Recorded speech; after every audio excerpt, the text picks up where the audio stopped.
Hey, what is up? We are back. Another Building Master Minute stream, episode 34 this time. And we've been doing some design work. We've been kind of tidying up some of the views around here and working on the flow. I did this modal yesterday, which we've got some work to do. I need to fix that up. But I think I'm going to spend a little bit more time today on some JavaScript stuff. I'm kind of feeling a little bit I've made some good progress on the design stuff. And I think it's time to kind of switch gears a little bit, challenge the other part of the brain, and work on some JavaScript stuff. We've been procrastinating a little bit from doing the rich text editor, which is always a pain. I hate working with rich text editors, but we should jump into that. Spend some time fixing that up. And before we get into that, though, I want to start on something small. Yesterday we put this modal view in. And it kind of works, we can go in here, we can create our modal, we can go, okay, we're going to create a meeting for maybe March, or maybe we'll do in some mid-March, late March, I don't know. 2024, 6:30 is when we usually have the meetings. Create, it takes us to the right place. The modal works, right? We go back. There's our meeting we've created, we can delete it. It's all kind of working, But the problem is I'm in here and I'm like, actually, no, I'm not going to bother filling out the form. I'm just going to click create. Well, what happened to the background, And so we've got this issue here where we kind of had dual modal on top of a modal, what happened, All this chaos, it all went wrong. Where did it all go wrong? And so we're going to jump into that. We're going to solve that problem first and see what we're doing there. So, how do we solve the problem? Well, actually, I was also I should be on this rather than this browser. And so, yeah, how do we solve the problem? Well, let me tell you. I came across something on Twitter, or someone shared something yesterday. Not this one. This one here. I should have liked that. But there's a bit of code in here. Rob put together this little repo demonstrating how modals work, or a way of doing modals with Hotwire. And it just encapsulates the pattern really nicely. And I thought, let's dig into this a little bit. And most of what's in here is stuff we've done. It kind of follows, we followed the same pattern, we have the exact same code. The magic bit that we were missing is this. The turbo stream redirect, and it overrides the redirect 2 in Rails, essentially patches it, and gives us the option of passing a turbo frame option to redirect 2, so we can tell it where the turbo frame should be. And so essentially we just need these 3 bits of code in our code, and we can do it. So we're going to copy this. Also, this came from this PR here, which hasn't quite merged. It's been around since 2022, so no, it's almost 2 years old. But I don't know whether that was actually created 2 years ago. But inside here is the code that we are using, essentially, and it is a really nice pattern. I've not seen anything quite so elegant. And so we're going to paste this in and bring it across. So we're going to find our app. We're going to go to our controllers. We're going to go to concerns. We're going to create a new file. What do we call this one? This is called Turbo Streams Redirect. And we're just going to paste in that code. That's all we need. Now that code, let's just step through it and I'll explain what is going on. So redirect 2, it deletes out the turbo frame option and puts it into a variable here. So we want to take response options and pull that in. We're also going to take the turbo action, do the same. We're going to take that turbo action. We're going to find a URL for our options. Based on the options we've got here, we're going to grab a URL. And then we're going to say, okay, well, if there was a turbo stream and if the request format accepts turbo stream and the turbo frame is present, this option here, then we're going to manually do it. Otherwise, we're going to call the regular behavior of redirect 2. So if for some reason our form didn't accept the turbo stream, then we do the old action, but it does. And we also, if we send this turbo frame, we can do this behavior. Currently we have to kind of patch over the flash, you know, kind of alert, notice, flash, these response options, they need to kind of be merged in. So that's something we have to just, you know, concern ourselves with. And then also, if the status code is created, then what's going on here? Oh, we're just setting the right status. Okay. And down here we're rendering this partial with the information of location and turbo frame and turbo action and location. Those are the things we need. This turbo streams a redirect, and that's a partial that we need to create. So let's go to our views. Oh, what have I done? Every so often I do something that I'm just like, what have I done? Anyway, space PV. Okay, fine. Views. Now, what do we call that view? Well, we need a new directory. So it's going to be turbo. Then we're going to turbo. And then we're going to call streams. And then we're going to create a new file in here. And what's that new file going to be called? That new file is going to be called redirect.turbo_stream.erb. Redirect.turbo_stream.erb. Is it just stream or streams? Just stream, you know. We'll grab that. And for this blob, we're going to copy this code here. What does this do? Well, append all head. So any head tag in the page, we're going to append this stuff to it. And this is then going to insert a little script tag into the top of the page. And it's going to have turbo cache set to false. And inside that script tag, this is a bit of JavaScript. It looks a little bit weird because of the other stuff that's going on, but it's JavaScript nonetheless. We're calling window.turbo.visit. We're going to pass in that location. We're going to escape any JavaScript in there. We're going to also pass the frame of that location and the action if it's present, you know. And then finally, once we've done that, we're going to remove the script on the page. So it injects this script tag in, and then the script tag disappears. So that's quite cool. Then lastly, we just need to make sure that we've got our concern added into our application controller. So application controller. That's not what I wanted. That's what I want to do. You know, we're going to include this turbo streams redirect. There's a bunch of stuff in here as well that I really ought to move out at some point. Maybe we do some refactoring, you know. This allow local only and the authentication stuff could be wrapped away in a concern. So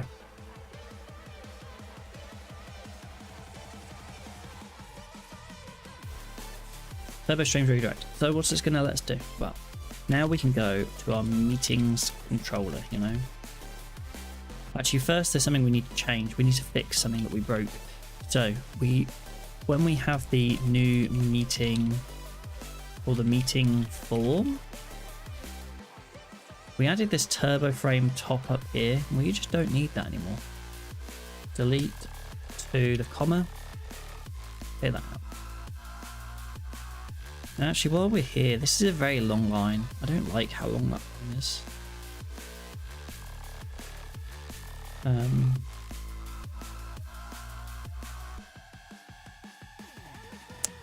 While we're on the topic of modals, just had a reply on here on this thread. So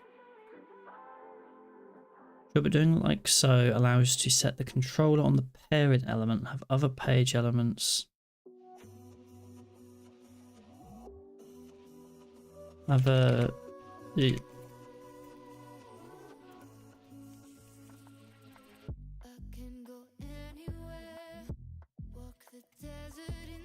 The user being able to interact with other page elements while the modal is open.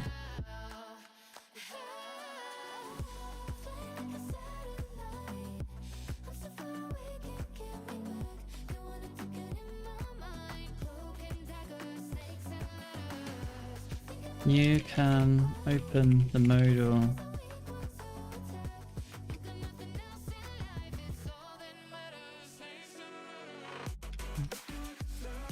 Insert the dialogue into the page.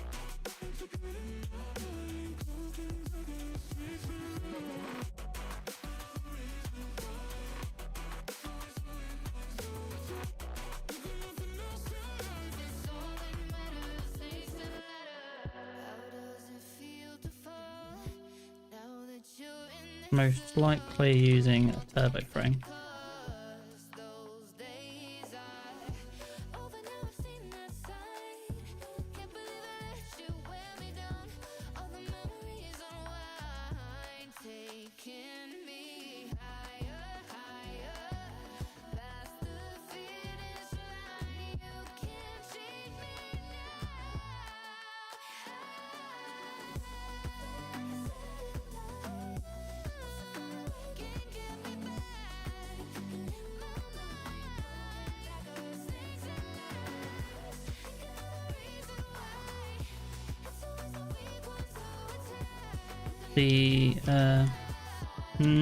What am I saying here? Essentially what we're saying here is like, so this is a separate Twitter thread that I was engaging with earlier, that someone's shared this like verbose kind of JavaScript. I'm just going to share him.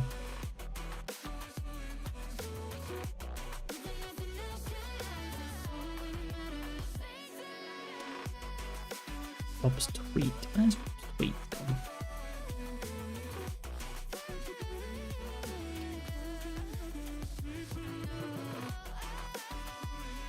You can open the modal by having other page element, having the I hate the word just. In the moment, just rendering the dialogue.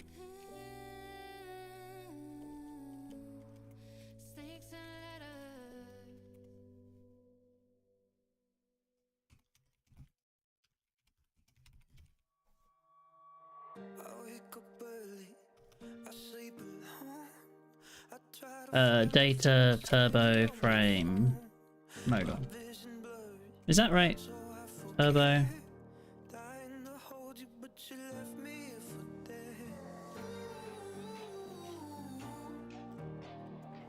Yeah, data turbo frame.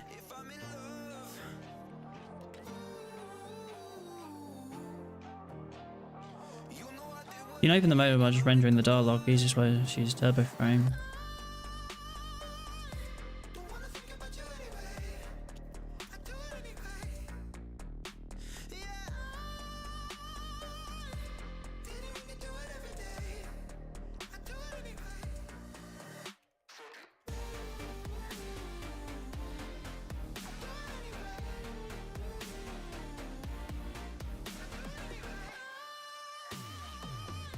Once the modal is open, you shouldn't need to interact. Shouldn't be able to interact with the rest of the stuff on the page anyway.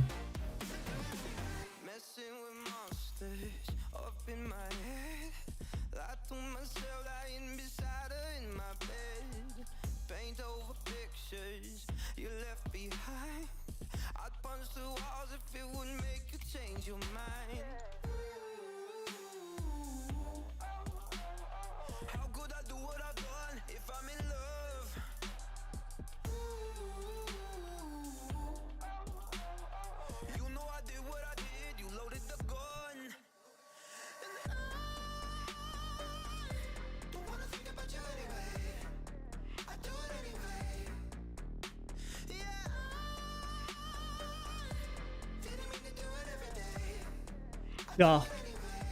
Anyway.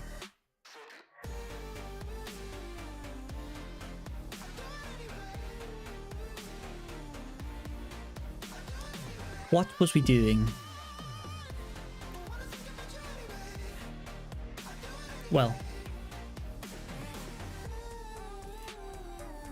So we got rid of this, so now what's going to happen is if we refresh, what should happen now is if we create, we're inside the modal still, because now our form isn't submitting out of the modal. We're still kind of trapped in this modal and can't escape. So if we did complete the meeting, the meeting's going to render inside of here, which would be weird. We don't want that to happen. So what can we do? Well, if we go to meetings controller, well, now we have this create, right? And in here we redirect to. Well, all we have to add onto this is the turbo frame underscore top. So now all we have to say is when we create the meeting, we get the error. Well, we have to give test, and we don't have to give test, but we have to at least give the start date of the meeting. So let's do 28/03/2024 again, 6:30. Sure, create, turbo frame top, triggered the page. We could even look to see, you know, what did we actually get on there? I have to go run through it again. But if we go in here, test, 28/03/2024, 6:30. I've still got my condition updated JavaScript in there that I need to tidy up, or something else. But anyway, when I click create, you'll notice here this meetings.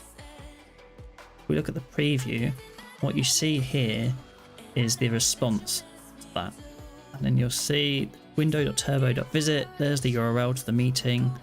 We set the frame to underscore top, and we remove the current document. So this got inserted in the page, redirected us, and then deleted itself. Really nice. I actually really like that solution because we don't have to ever think about it anymore. All we have to do is whenever we have a controller or a form that posts to the server, we can tell it what turbo frame we'd like it to now replace or move to. And that works really nice. I'm really happy with that solution. And post, like, the alerts still work as well. So I really like it. You know, I think it's really tight, really clean, really nice. And actually, it's not that much code. And the code that is there really should, I feel like, should just be part of the framework. You know. Like, I don't want to have to worry about putting those into my project each time. But, you know. Fix. Form. Allow form to target a turbo frame.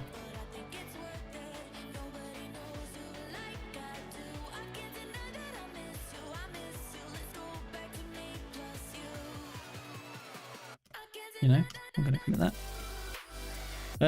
We saw something as well about the...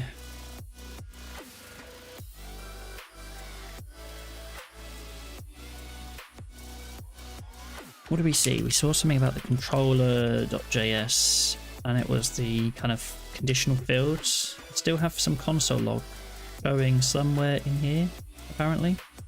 Like condition updated, yeah. Rookie move. One more. Okay, cool. We'll commit that. Tidy.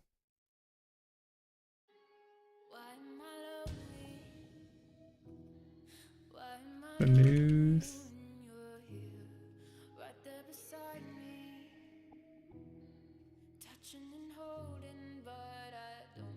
Remove logs. Remove console log.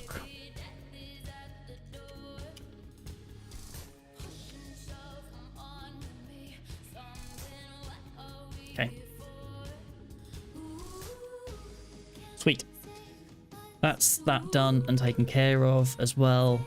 You know, I feel like we're in this like hotwire JavaScript-y mindset.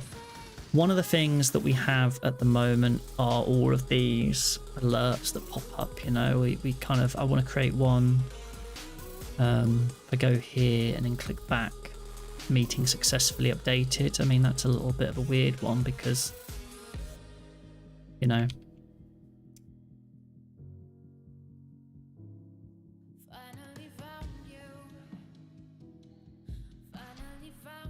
that's a good one to do because we can easily keep deleting and clearing out these, and we can get an alert each time. I'd like to tidy up that interaction at the moment. The design looks weird. It stays there. It's ugh. Now, new session. You know, Control B $sign. Well, this is going to be called campfire code. We're going to dig into some of the campfire code base. You know, we're going to look at campfire because I know they have. I've seen it on Twitter or X, whatever you want to call it these days. You know. Some sort of controller for kind of the pop-up or like the alert, you know, alert notice.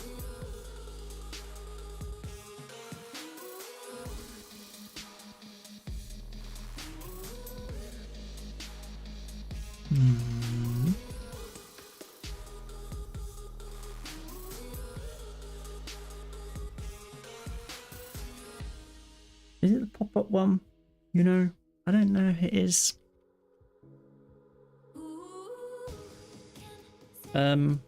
Space PG for grep. We'll go notice, you know. So this is what they do for their notice. Element removal. Animation end. And that's because they have a CSS animation on the flash message. I actually really like that. So yeah, I think what we'll do is something like that. Element removal. We'll copy this now. We'll grab this. We'll move back over to our project. And then we'll go application layout. We'll find where we have notice at the moment.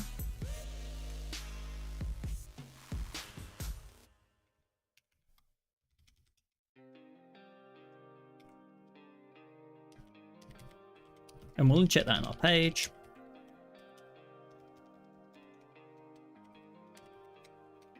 We haven't got a design for it yet, but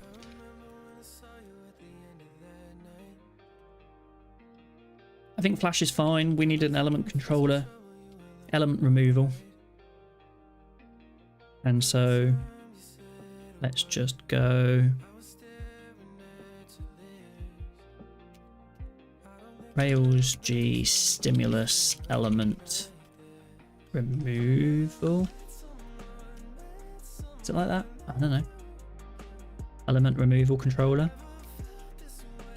Element removal. And it's just going to be called remove. Element removal controller. I don't think we even really need remove.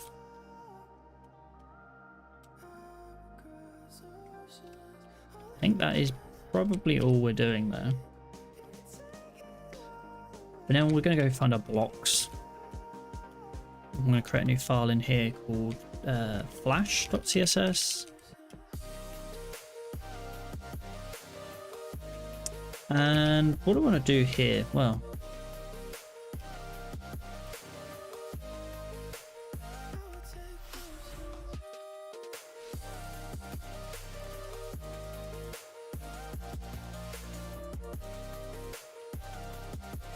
I'm not sure that I want exactly what they've got, you know?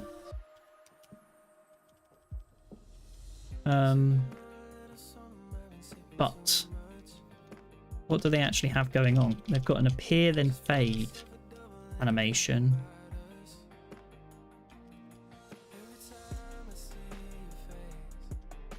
On the inside part. And so, yeah, it makes sense. I feel like the top bit, you know, has position fixed.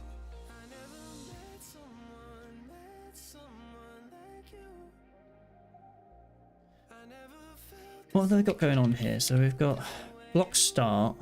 Inline block start is going to have it at the top, right?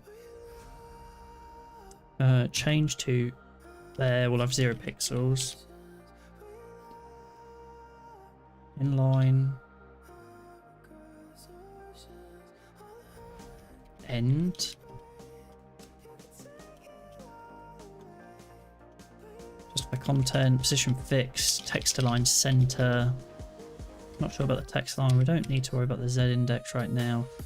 Transform, we're not going to worry about. I don't really know what that's for, you know, like that's... I don't really know what's going on for that.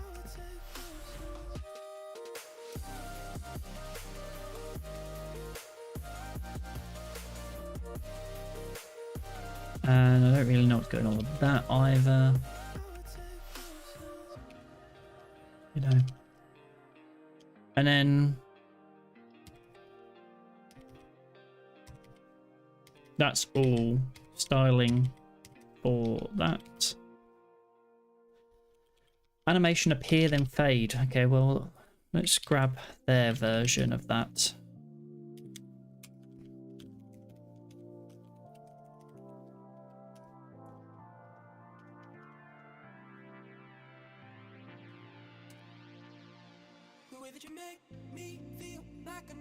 So in our project, we will want to go base.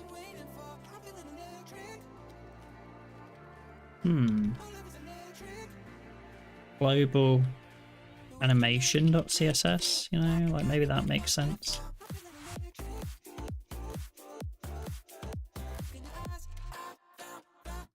I'm sure we've got DS store files over, that's annoying. At import global animation.css. We'll throw that in there. And then global animation, appear then fade. Flash. So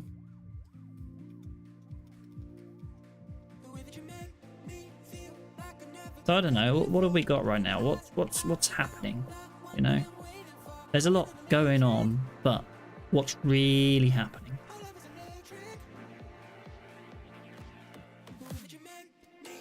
So if I upload an audio file, where did it go? Where was it? Nothing really happened, you know? So maybe we just need to make this stand out a little bit. Background white or even red, you know? Color white or color... Yeah, white will do.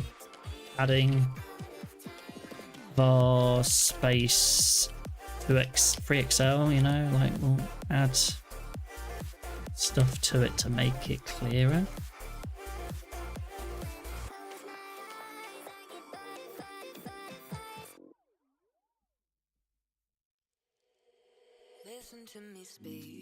Cool. And then we decide, okay, we're going to change the meeting. Oh, look, there it is. Okay. And then it fades away. It's nice. I think we actually want it to be like block end, inset block end, you know? Like maybe we have it in the bottom right corner pop up. So if I now refresh and then upload a new video, down here is our pop up. Is that where we want it to be? I don't really know, you know.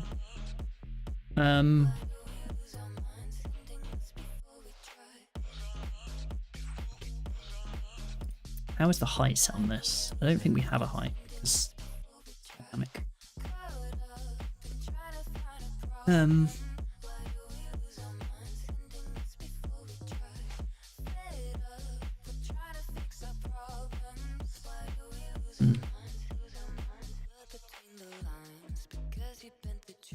I'm just going to comment out the animation because we're going to do this.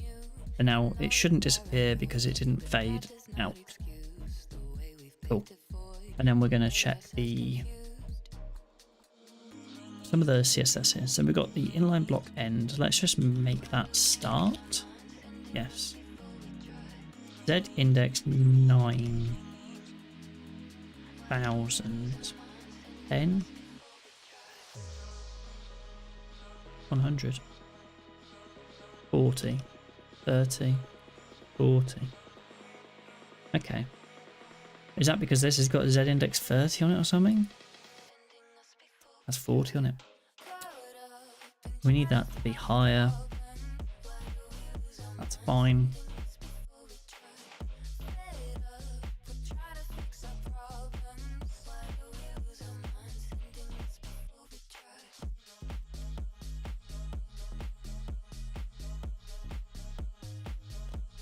Okay, and then how do we want it to look? I don't know. I haven't really planned that far ahead.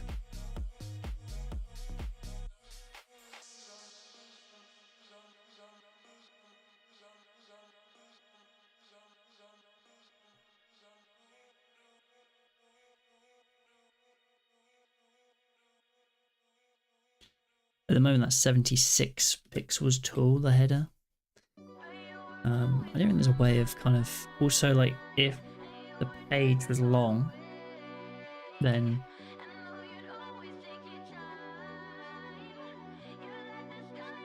you'd be able to scroll and it would be stuck to the top.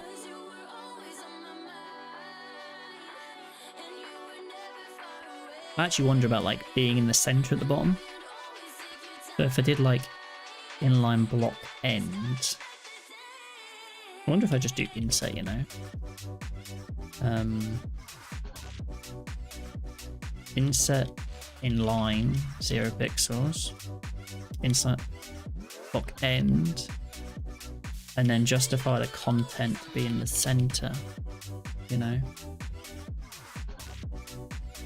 Then if I did do this,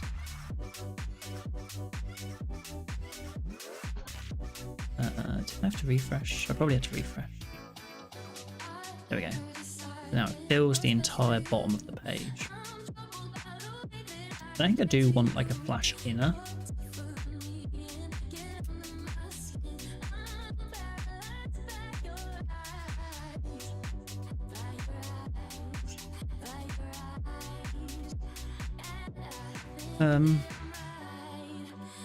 I think the reason this... Again, I did that last time. I think the reason that exists is because we don't want it to start the animation until Turbo Preview is finished. So when we navigate with Turbo, you know.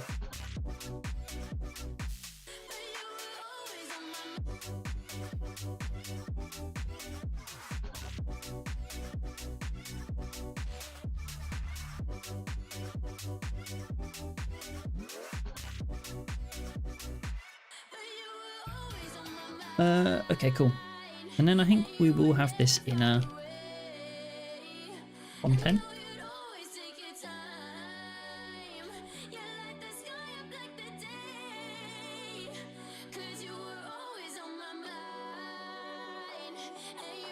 Or like first child kind of thing. Or change to the bracket like the div.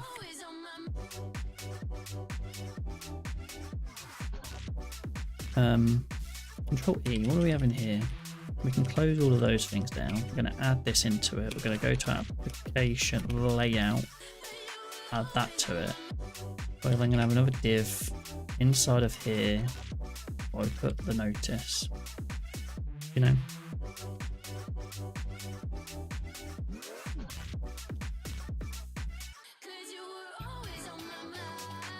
I feel this does need like flash inner. I am going to use the BEM syntax there because I don't have a better class to use.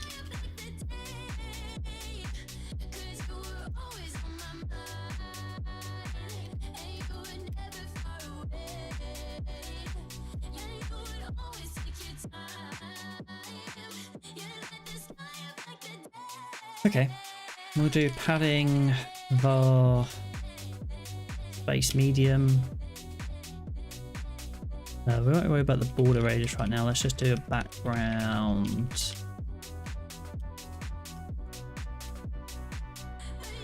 Red, color, white. And then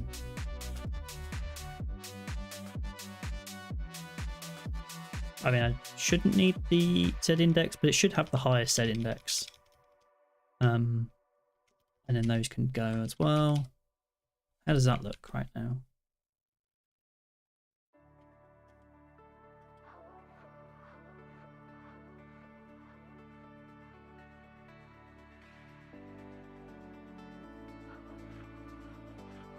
So we upload our new file, create recording. Recording was successfully created. It just pops up at the bottom. I think margin, block end, space medium as well, you know, like maybe we just have it spaced up from the bottom a little bit. Obviously we don't want the background to be red, so we'll do, I think, bar, color, porcelain 200 probably makes sense. The default color probably is fine. I don't want to overdo too many rules here.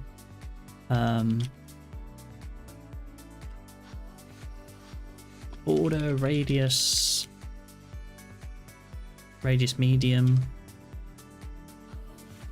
I don't think I actually have access to the shadow. But let's maybe do like border 1 pixel, solid porcelain 300 or something. I don't know. Let's just see what we get. So now if I go in here, did I refresh? I did, but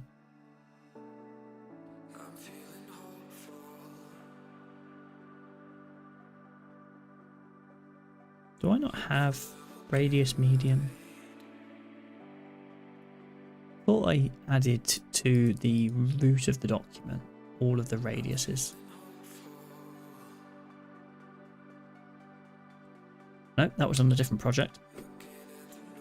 Did I not? Utils, custom utils. Oh, that does the flow, but what I want is in here. No, I didn't do it in here.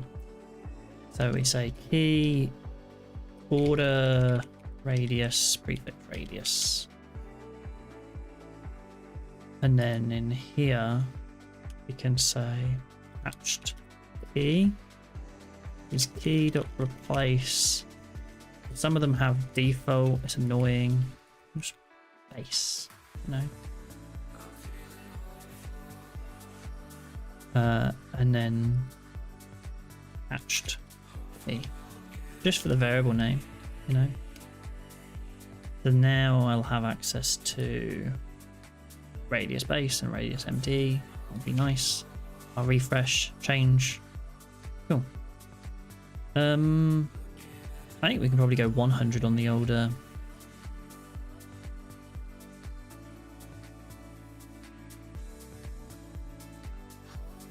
Up here, I think we'll go 100.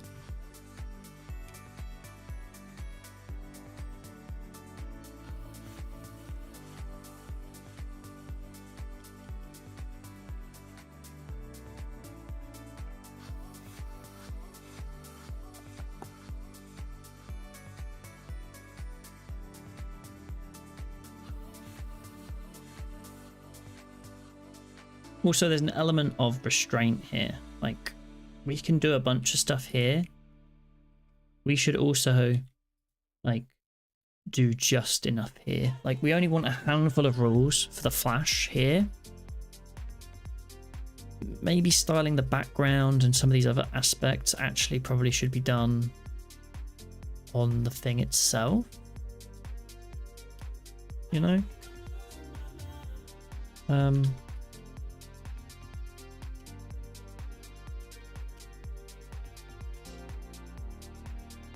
Like this collection of stuff.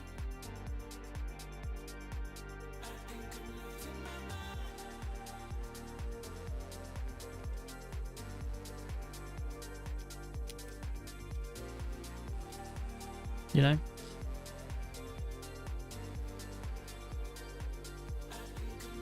Could be done here. Like we could do BG porcelain 100. We can do border. We could do, well, we can do rounded, medium. We can do border 1, border, solid, border, porcelain 300. We can do P, large, or whatever it is we wanted to do. You know.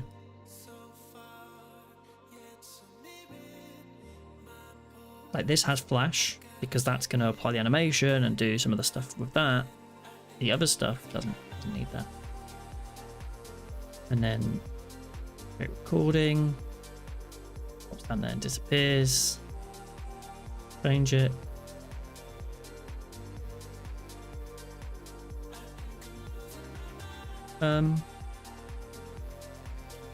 MB medium as well.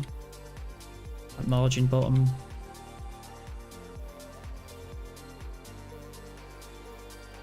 Or even large. Let's space it up from the bottom a bit so it pops a bit more in view, but it's still just in the way down there.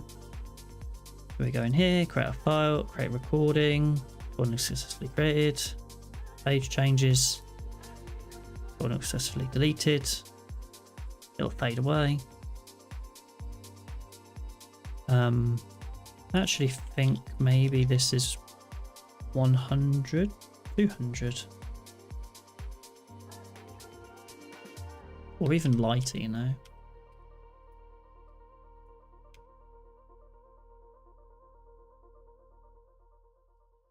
I guess my feeling there with the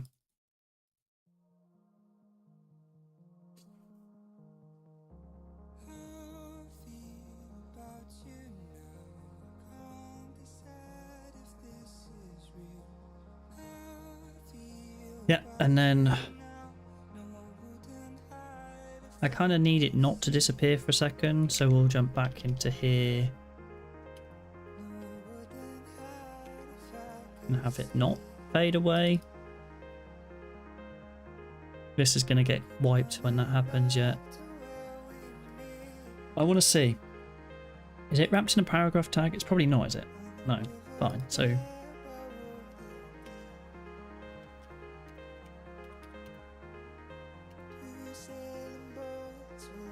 I want to wrap it in a paragraph tag. And then I'll also give it a class of font bold or something. No?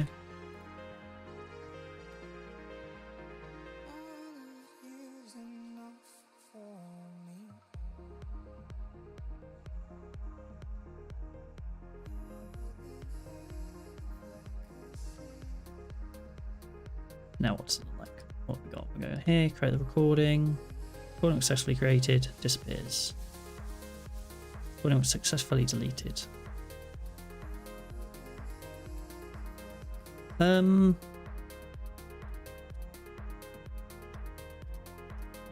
wonder about rounding it off a bit more, you know?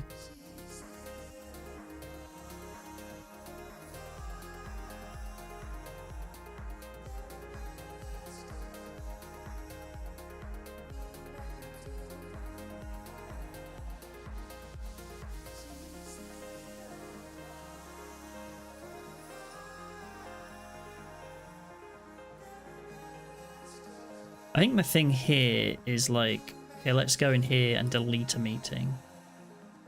Yeah, it needs to stand clear of the button, right? So when I delete them and it appears down there. And actually that was interesting how the Z index increased when you hover on these, like it kind of popped over. I actually think that's probably a good idea to leave it like that.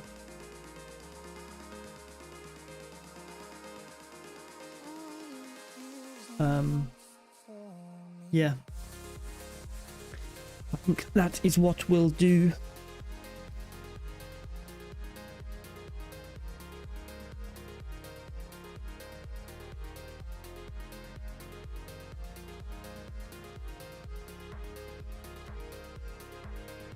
Oh, border on its own, right, is like the 1 pixel option. I feel like border is like a couple of pixels, and it's not even 2, it's like 3 or 4, I think.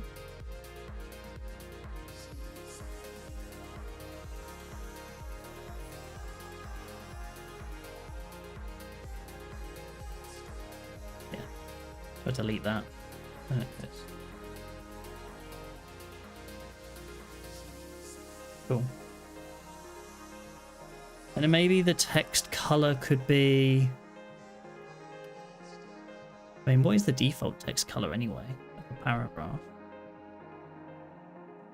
Is it that colour?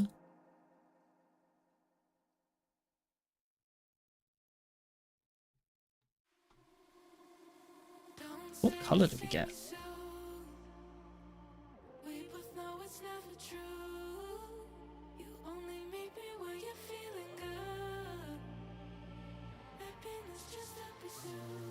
Porcelain 800.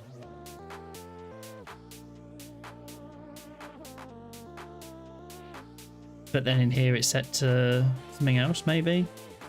And colour inherit, which is actually just the 800.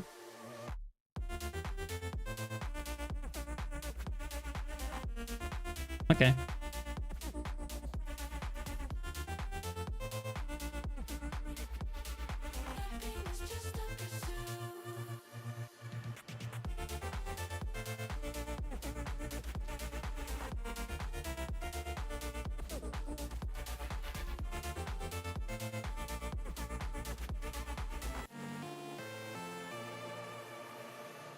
Create repeating. Meeting was successfully created.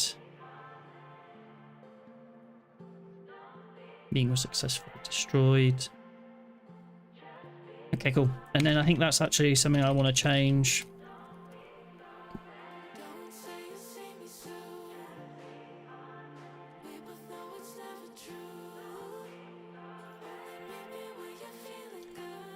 Deleted.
Afternoon, how's things? Hey Legend Monkey, how is it going? Sorry, I was just replying to a couple of messages that popped up on my phone last minute.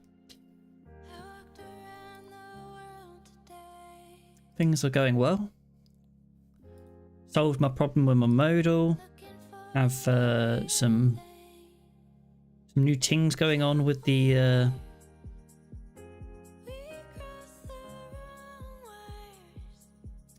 prompt flash notices. It's looking good. Need to solve this at some point, but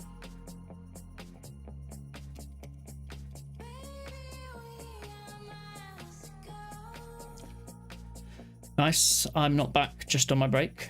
Fair enough. I was going to say. You're not bad. Just on a break. Nice.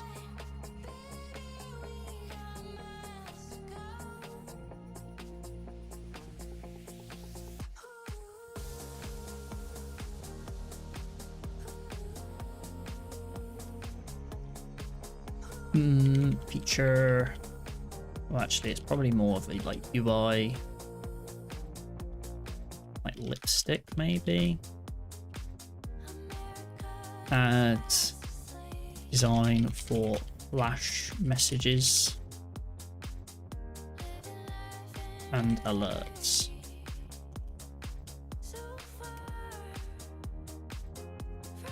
Feeling a little bit cold today.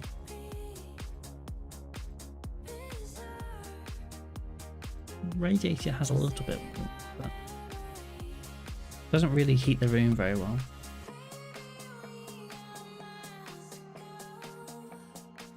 Maybe I just need to type faster. you know, warm things up. Snowing? Whereabouts are you? Where is it snowing?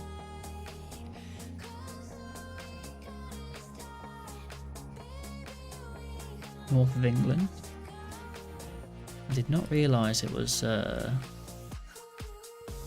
snowing in the UK. I'm not signed in, am I? So it's not.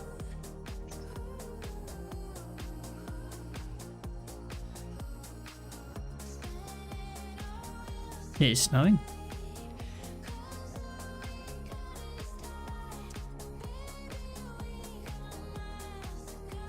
Actually quite a lot of snow in a few places.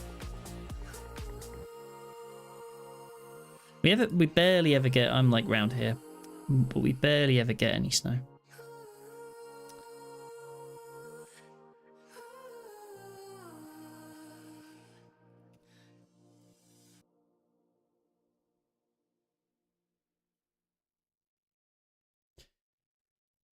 Okay. Happy with all of that. Let's go on to Master Minute, see what other GitHub issues I have. Where we don't get more than a sprinkle. Yeah, if we do ever get any, it's usually just the rooftops look a little bit white in the morning and then that's it. Maybe a very thin layer on the ground. The hills/mountains get it all.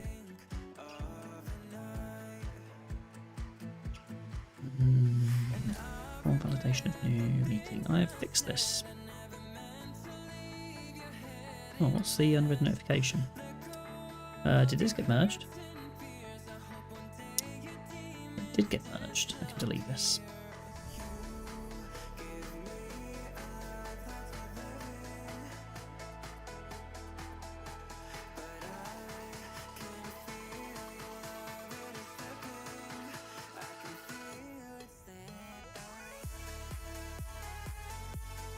What was this one?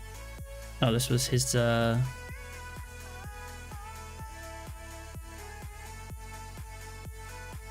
nice.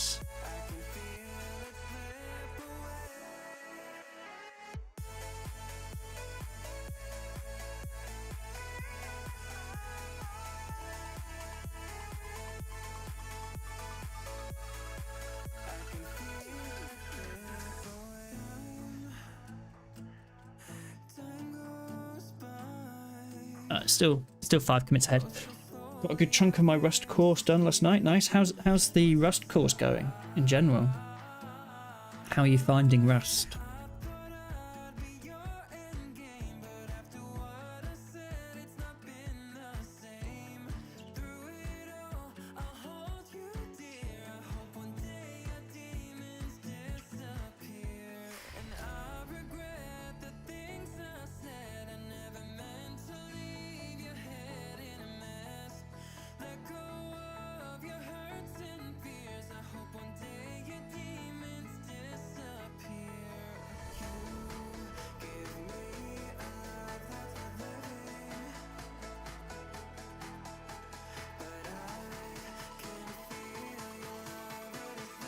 I'm really enjoying it. It could be because I have to use Perl normally. Yeah, anything.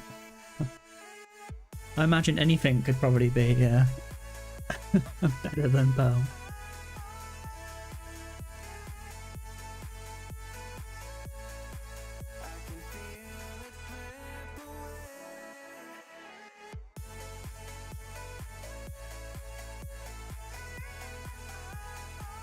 I feel like I need a little project at some point to work on where I could maybe give Rust a go.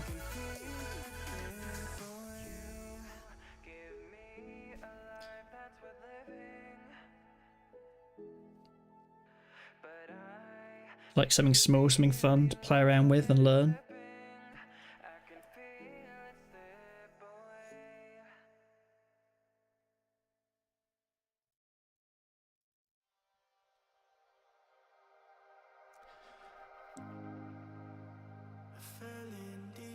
What's next then on this? We close this new account menu.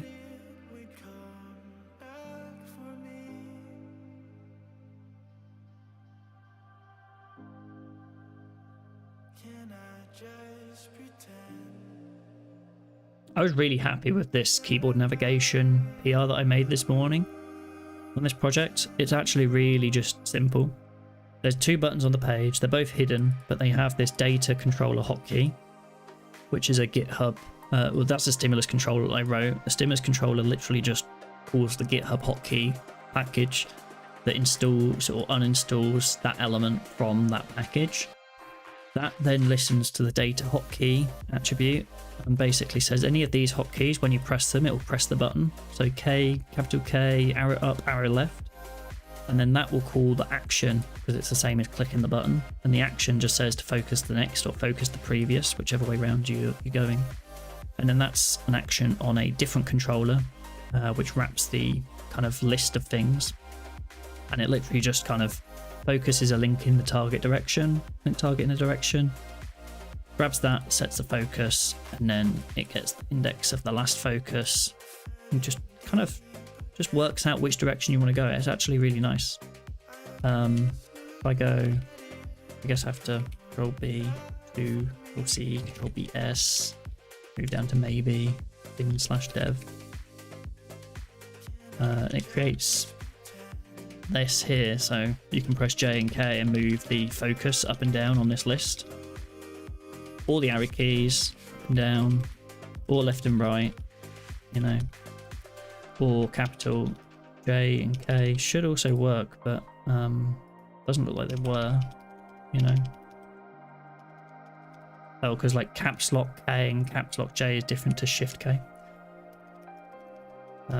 There's actually a really simple chunk of code, and then it's just reusable as well. You don't have to kind of these 2 controllers. If you want to use them, you just say, okay, I'm using my data controller list keyboard navigation, and then the buttons are just saying, okay, focus next, focus previous.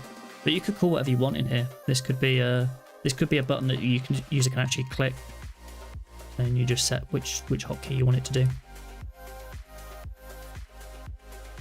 So I don't know if I really have a need at the moment for hotkeys in this app. Right now, like on these screens. I think maybe there are a couple. What have I just done? Oh, because I switched the server. We're on the same port but different server.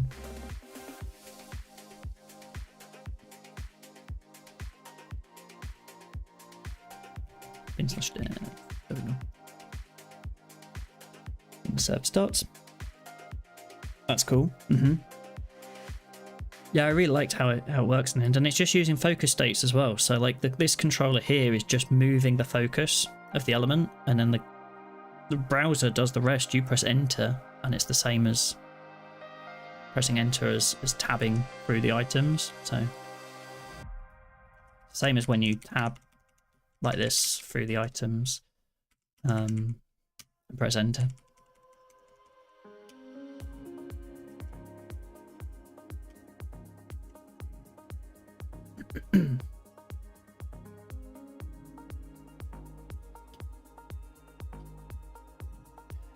Honestly, just going over the Rust book gets a solid understanding.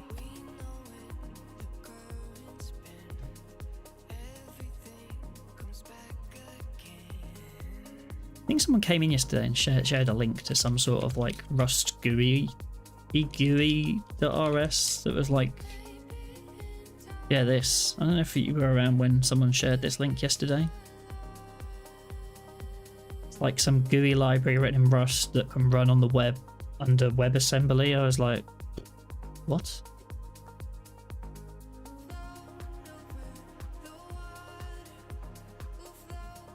I feel like I just keep seeing Rust everywhere I go. It's in the web, it's in Vim, it's on the command line, it's just everywhere, you know. I've seen that about, actually. I don't know why. I mean, I say I don't know what you'd use it for, but actually I guess tools like Figma. Probably you could build Figma with something like this, right? I think Figma uses WASM as well. Well, not WASM. Is it WebAssembly? Is WASM the...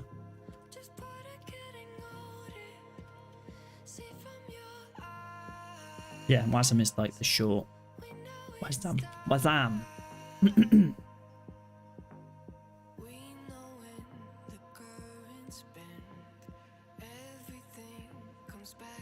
Mm-hmm.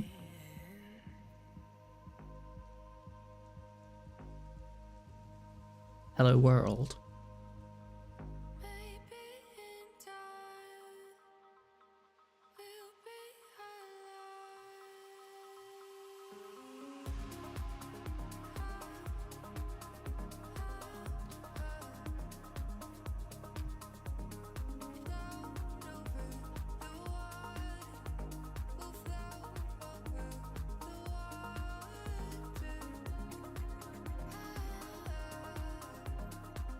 Cool.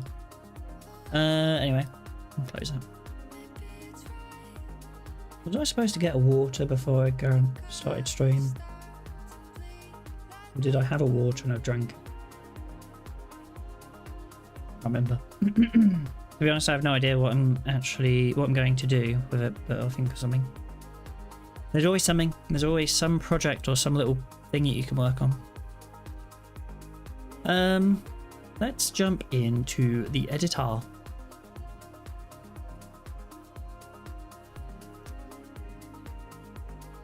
So I'm feeling like a JavaScript mood today, you know.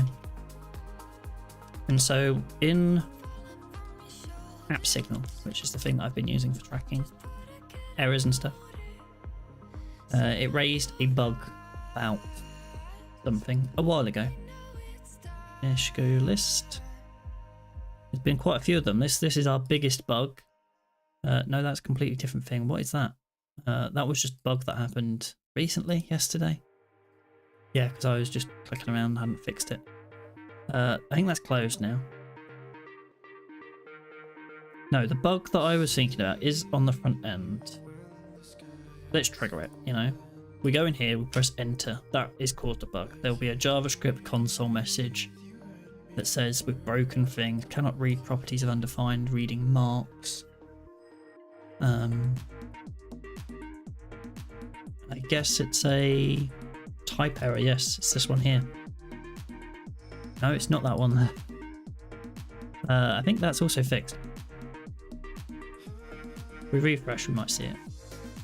No. I think that one's closed. Invalid state. I think that one's also closed. Condition is not defined. I think we've fixed that as well. I'm assuming if it's not happened in the last 10 days, it's probably also resolved. I don't know on that one. That's weird.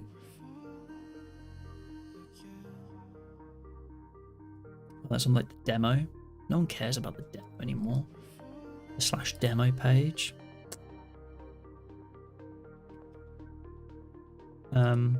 All in the last 30 days. There's one that's definitely... Oh, there we go. A minute ago.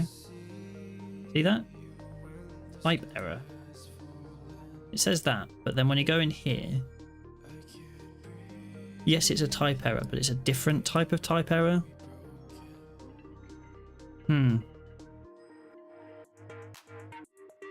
Like, that's a bit misleading, this. It's like... This... That's... Inspect the latest sample. It's different. I guess because type error is just the error and it just says, okay, there's like 20 of these or whatever. But actually, you know.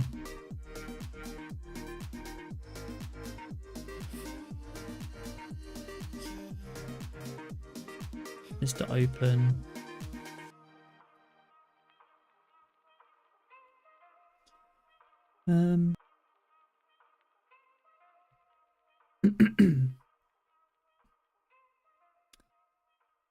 Cool, okay, fine.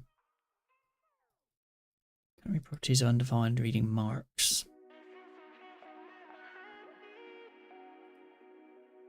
Utterance line 79. We're going to have an ad now. Actually, I'm going to go grab a quick drink as well and top my water up. So I'm going to be right back. I do have ads on an automatic schedule as well, just so we can avoid pre-rolls. I hate pre-rolls. And it also gives me a chance to go grab a drink, which I do need. And it looks like, Legend, you're also going to be right back. So we're all going to be right back in a moment. I will see you in a moment.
I'm back. How are we doing? Let's see.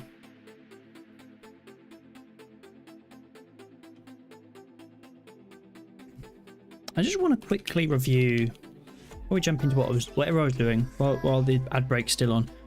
I just want to quickly review some of the notice type things, you know. So I don't have any there.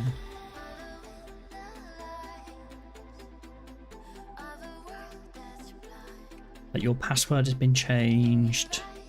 Recording successfully created. Recording successfully deleted. Welcome, you've signed up successfully. Signed in. Incorrect passwords.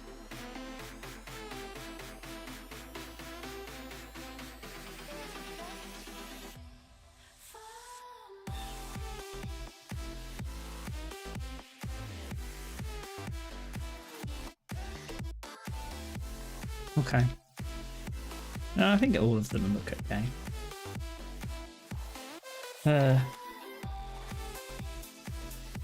So, what are we looking for? We are looking for utterance node, line 79. Okay. Utterance node 79. Marks. First element with start time.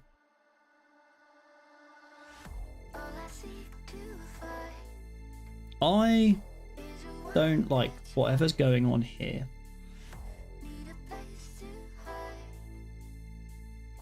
This disgusts me. You know, like it's a bit, I'm just not happy with it. I wonder, again, I'm going to jump over this campfire code base because there's something I saw in the JavaScript area, you know.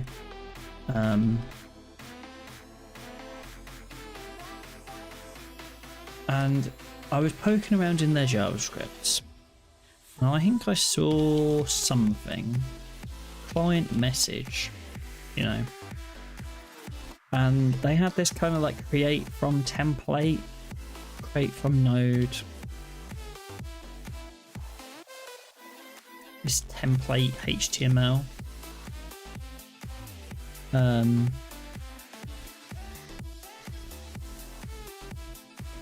AWS.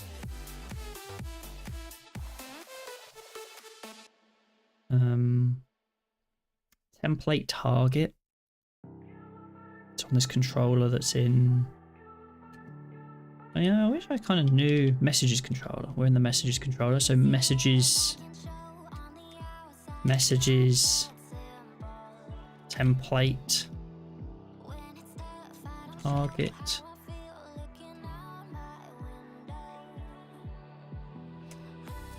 This one, you know,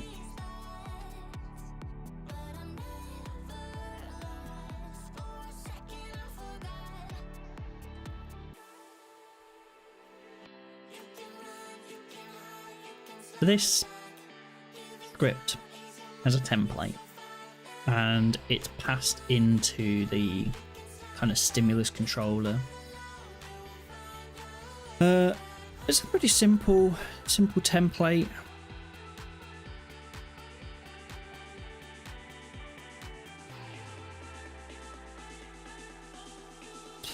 I'm kind of wondering whether I could apply a similar pattern here to create this, render this node, you know.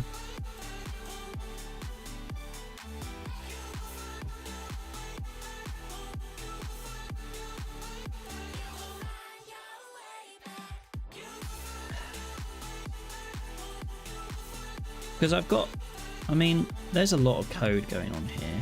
It's a bit chaotic. Helps. Wow, I've gotten used to tech being huge, but there's a lot of code going on. The error we're having is because we can't find an element with start time, and so console.log node.content.content. Let's see what's going on there. So we'll put this out a second. We press enter here and it's empty. You know? What's going on there?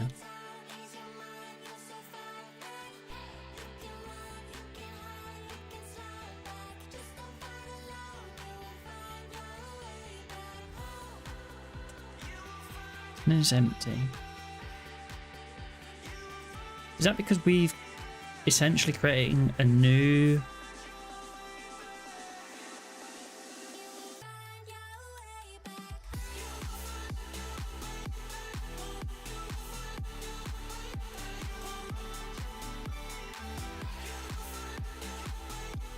I guess I could put a question mark there that might not exist.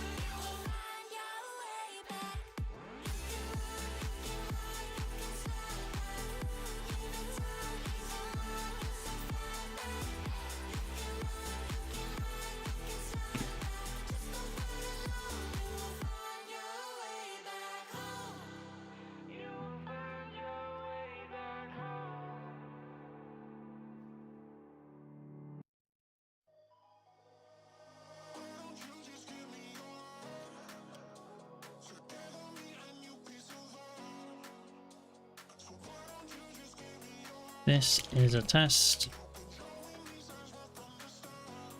Then when I refresh, it just puts this as test into there because we current the way it works is it merges all the text together. But that does fix the problem. We just might not have a start time because there might not be any elements in there yet, or any elements with a start time.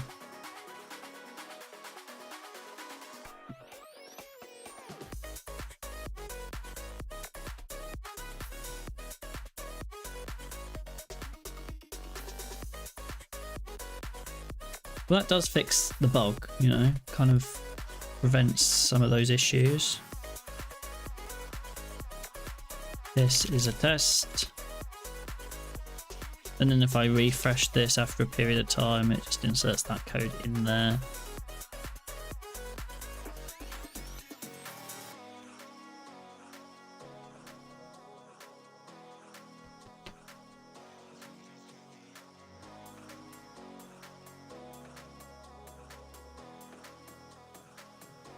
Okay.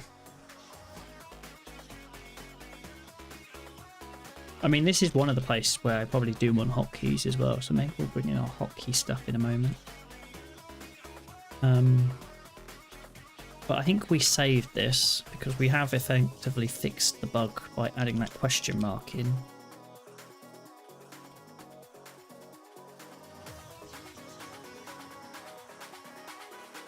And we'll just do fix,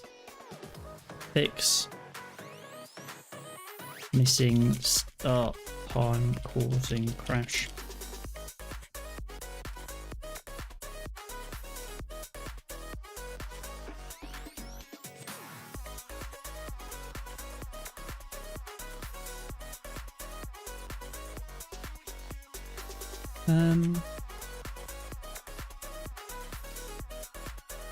Cool.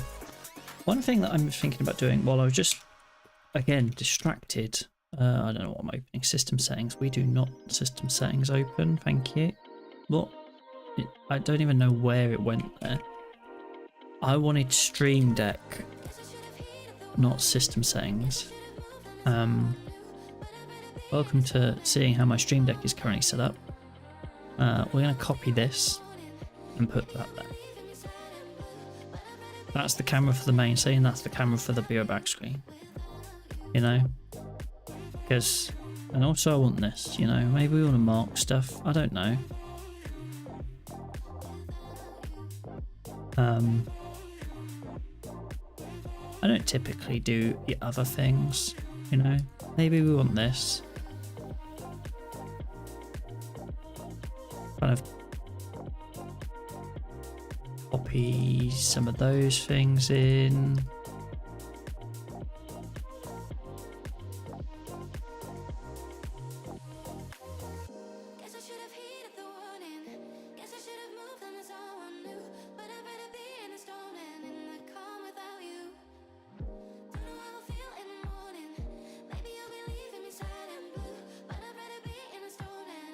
Yeah, I'm happy with that. Behind the scenes look there.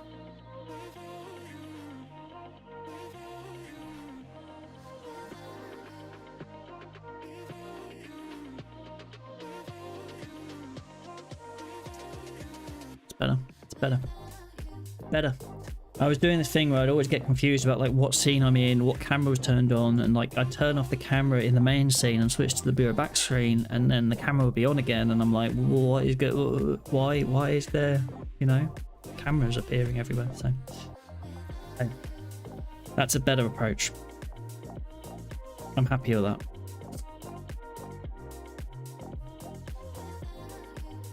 That's nice. Right, okay, now. Ugh. What are we trying to do? You know, we've got a lot going on. We even got this colours thing going on.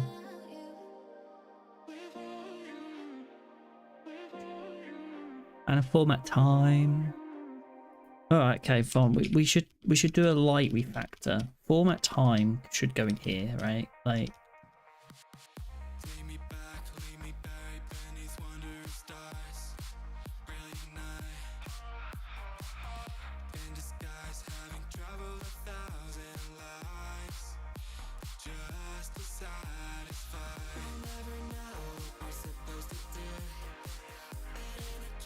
so I should delete that.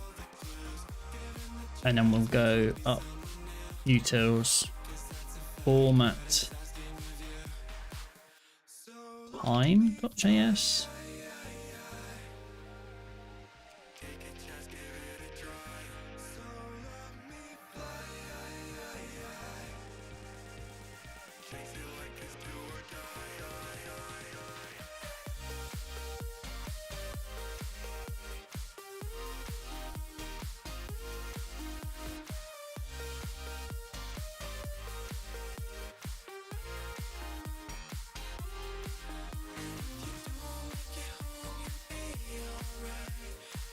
And then I should be able to jump back to clear those out.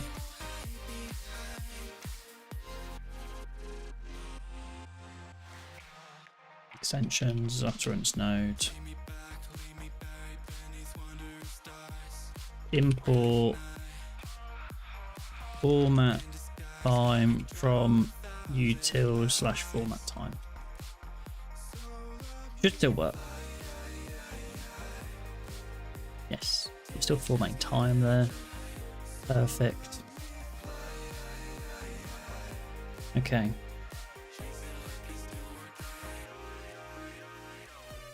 Curious, I want to poke around Campfire a little bit more. How have they sorted out their like JavaScript folder? Yeah, JavaScript. They've got controllers, helpers. Probably should have named it helpers. Probably would have made more sense. Lib. Models.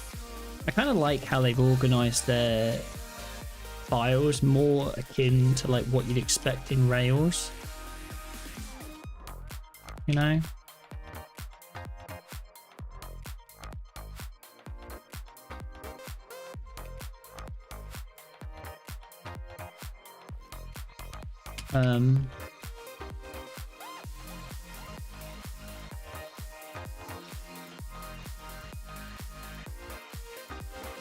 And then their lib. Yeah, we're gonna have a bit of a restructure. We're gonna get some movers in, you know. We're gonna shift things around a bit. This folder here, I've never been happy with its name. We're gonna change it. It's gonna be lib slash, or I think we have to call it lib, and then I have to create a directory in here. We're gonna call this the tip tap, and then we're gonna move this stuff, you know, we're gonna rename tip tap. Tip tap. Move the things in there. Now we've got lib, tip tap, models, we're gonna rename utils to helpers. You know, we've got helpers, we've got app signal helper.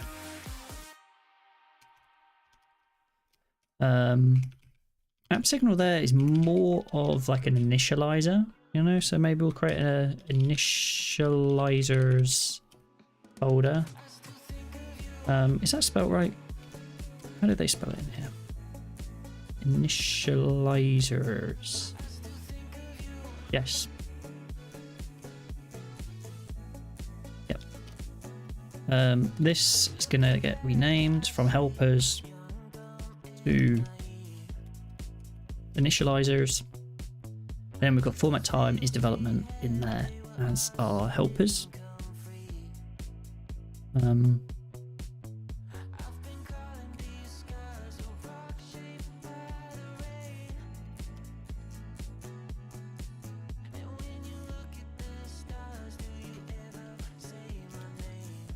And then let's rename this from format time to time helper.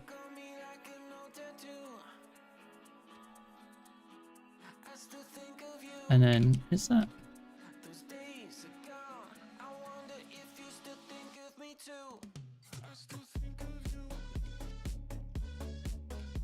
I kind of like this approach here, where this is like application helpers.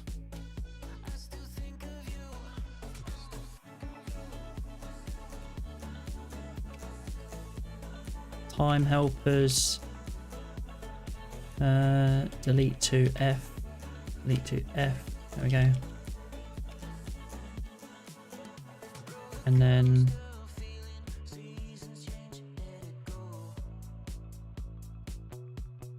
I don't want this.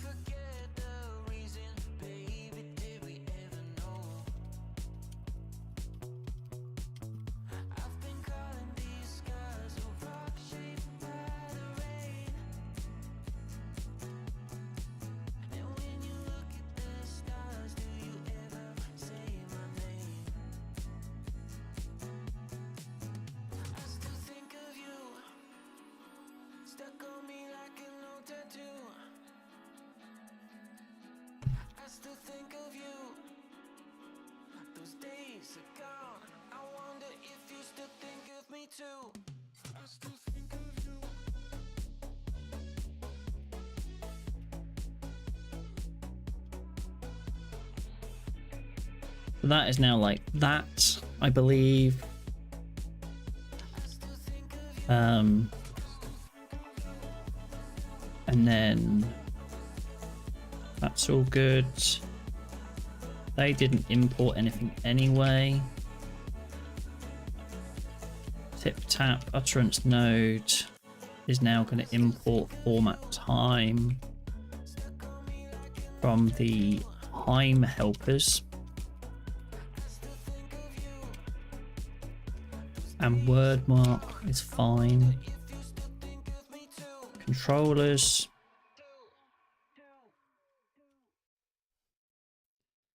Maybe that should have been lib, you know? Now that I'm looking at that, I'm like, is that actually lib slash app signal? Probably. So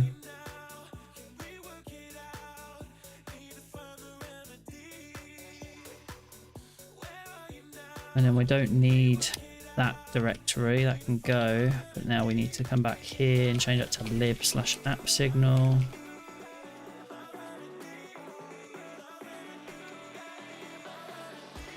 Yeah, I'm happy with that.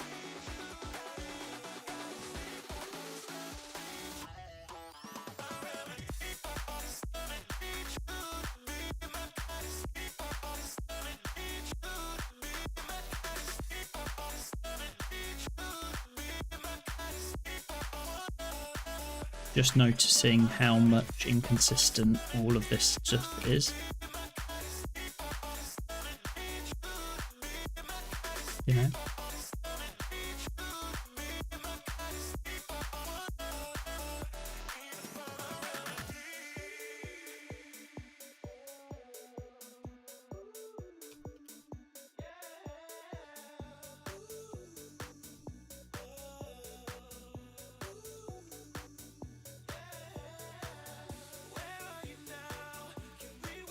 Kind of just doing a bit of a once over across the entire code base.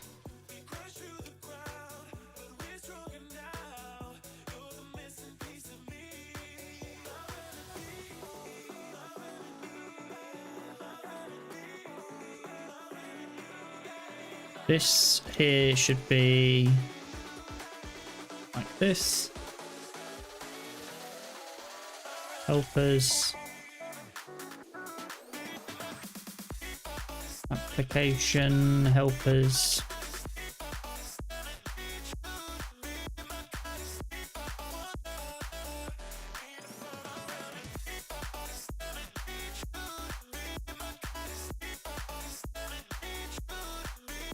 And then sortable, space CF, make sure that all of that is formatted correctly and we've got the right things in there. And in here, this now becomes lib/tip/tap. Lib/tip/tap. Yeah. And then we also need to find our import map config because we've changed some stuff. So pin all from. This is like the lib one, right? Models, controllers, S utils becomes lib/g. Oh, I already have lib. So what do I have here? Is this helpers?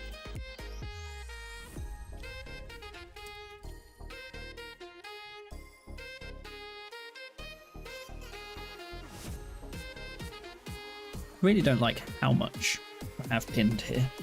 Like I've got, what is it, 70 dependencies, including some of my own code in there, I suppose, but still. And also the organization of this feels a bit weird. Got some tipped up stuff up there, got some prose mirror stuff there, got some more tipped up stuff there.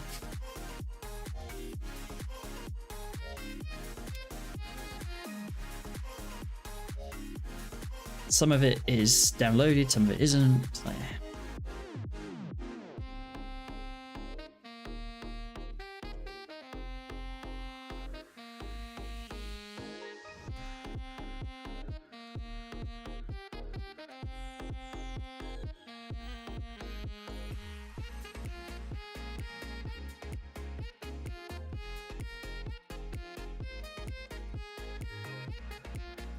moment of truth. Does it all still work after completely pulling it all to shreds? It almost kind of works. Transcription editor failed. Controllers transcription editor failed to resolve util/time helpers. It's not utils, it's helpers. What file was this in? This was in the transcription editor controller. One. Where is?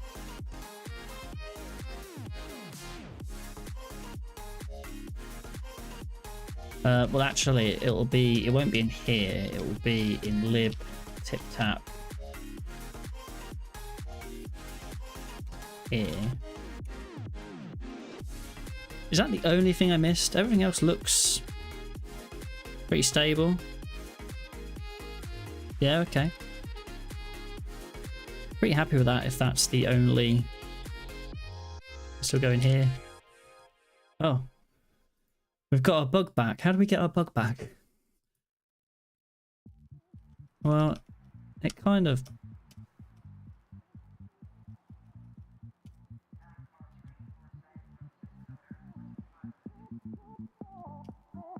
Okay, well that works there. And that works there. And it works there. So what is going on? I don't know. I don't know.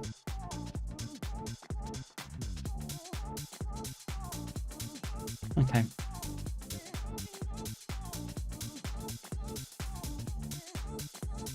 I'm happy with that refactor. I've moved a lot of stuff. Let's just quickly check. So I named Utils to app signal. Yes. Formatting style changes, some more formatting style changes, some more formatting style changes. I just want to make sure that they all conform to my prettier preferences.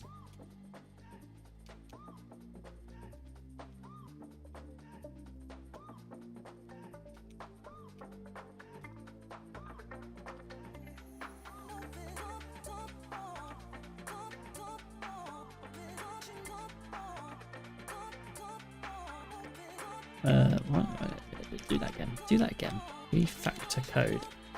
I don't ever like how the refactor emoji doesn't seem to render correctly in terminals. Like it renders correctly, but it's like an old version rather than the new version.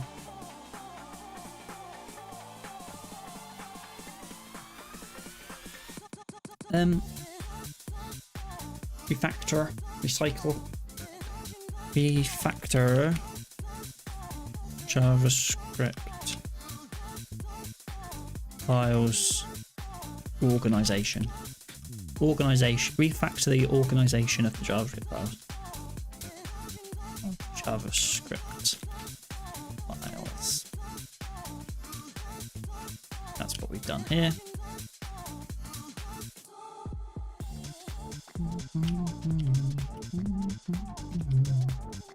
Okay, so we now have a bit more of a nicer place to work. Folder wise, now file wise it's not so nice. You know, we've got the word mark. The word mark's okay, I think. Like it's pretty basic.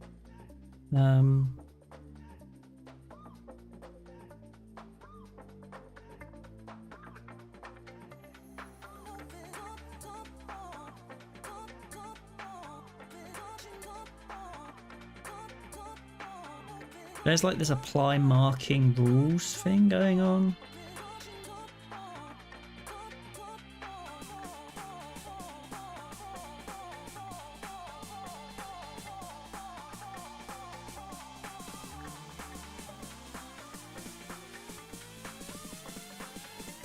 So this is what's responsible for ensuring each one of these has the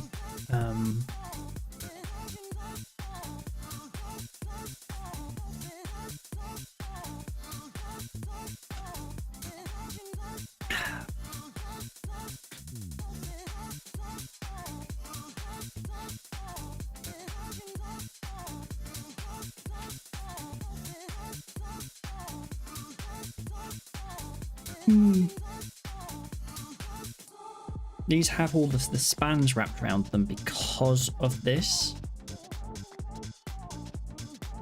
So these are the word marks, and whenever you add text, it applies these word marks.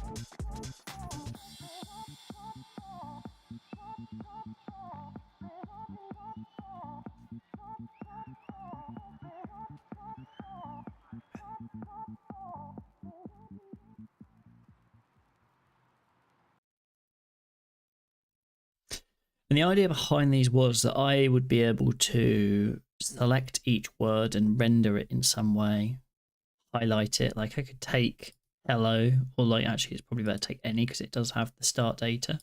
And I can give it a background of like red or something to highlight it as you go through the, as you move through. I need to find the music.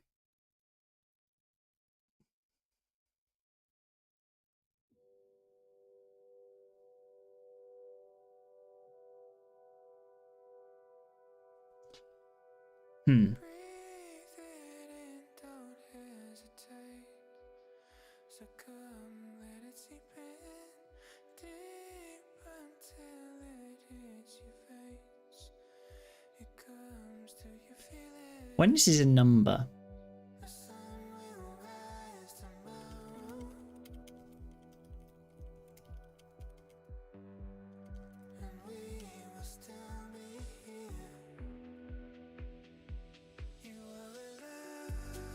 I don't think this is possible. There's no way in pure CSS.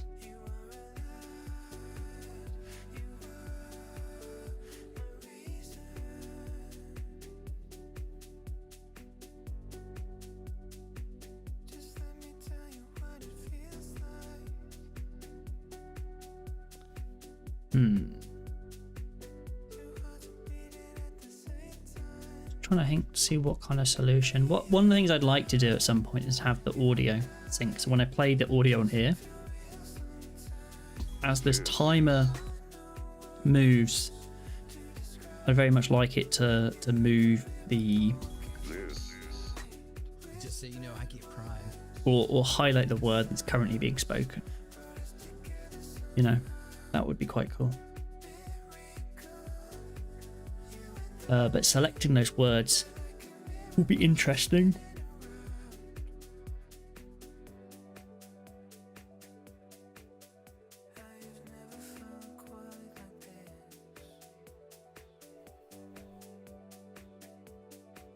Again, it's another place where I have like this outside state that needs to affect stuff that's being rendered within TipTap. And it's the same issue I had with the speakers. Like if I go up here and name speaker 0 to Chris, like it triggers a complete re-render, which it has to because all of the drop downs have changed. But it kind of does it twice.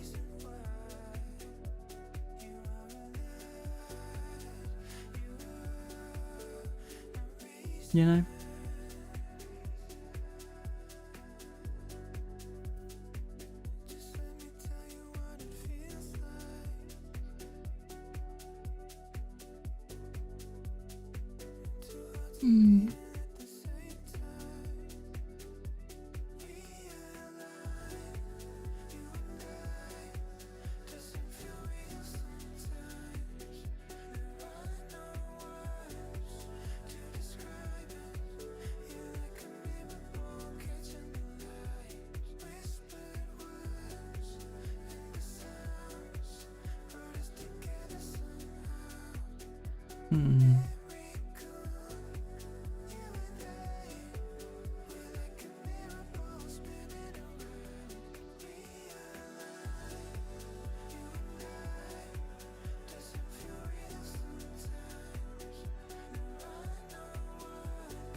I guess I could do something where I'm like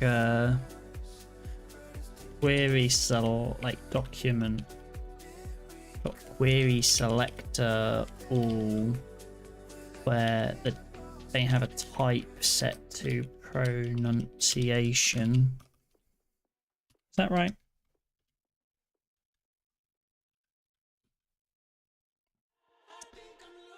And I could do array from that.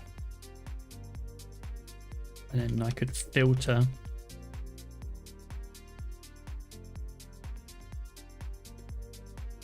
element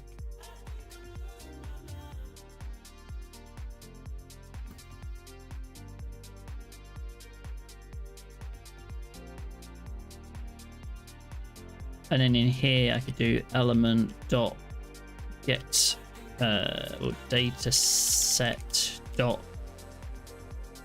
I need to look at one of these. No, not like that. Not like that. Right, if I grab this one, start and end, right? So I could do like dot start is more than 3. What was the actual number there?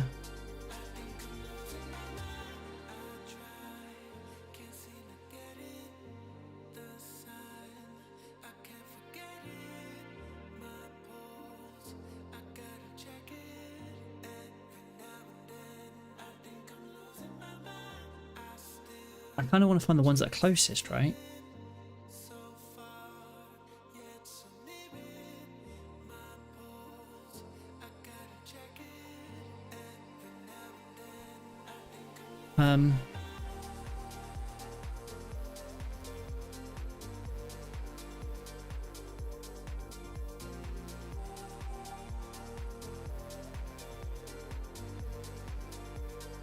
So let's just say I have a time, right, which is, I want it inside one of these to start with, so 3.089 and 3.329, so 3.2, right? have the number like current time is 3.2, you know, that's 3.2 seconds in. And really we should be targeting the word have, right? We should, in the range where have is the word, we're going to target. And so we have all of the things, and we need to filter the ones where start time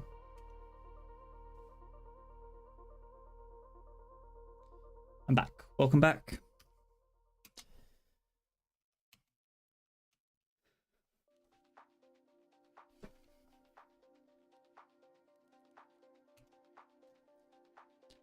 Start time is going to be element.dataset.start.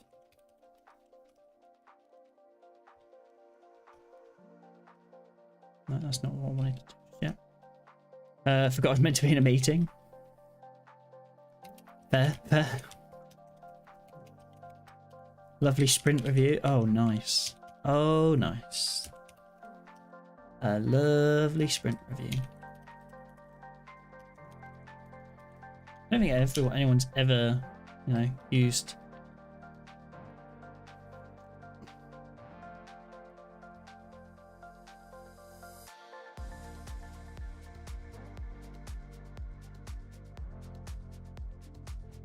The word lovely with sprint review.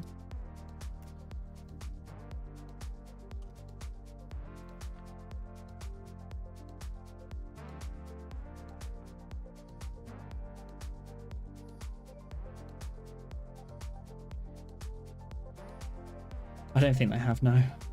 At least not non-ironically. Non-ironically.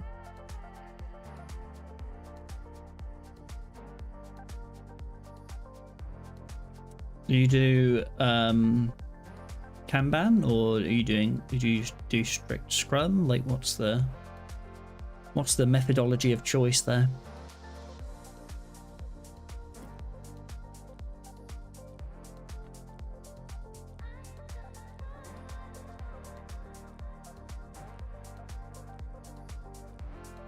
I wrote some bad JavaScript and it broke my page. Kanban. That's not too bad. I feel like strict Scrum can be. It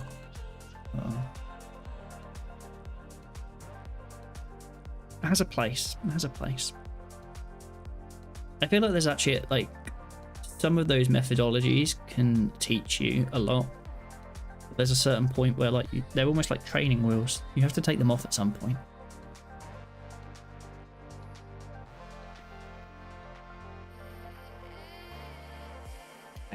I've definitely broken that page. We'll open up a new one. We'll close that one. Inspect. Console.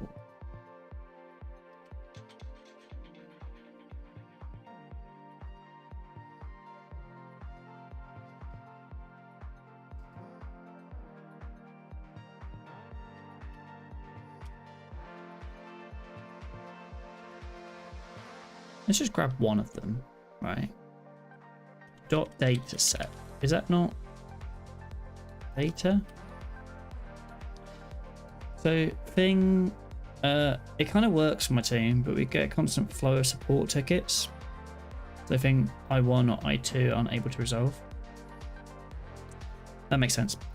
I actually really like Kanban for any kind of flow where you have support tickets coming in. Like Kanban is definitely like the best, I think, for that sort of issue.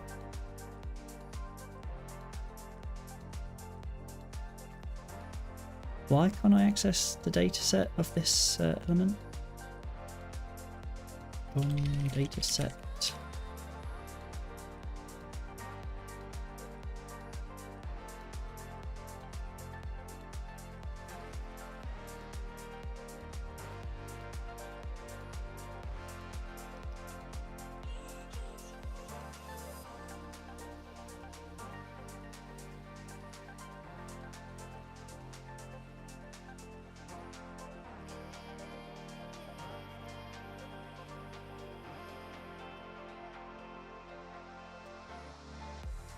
This is baffling me. Like, this span.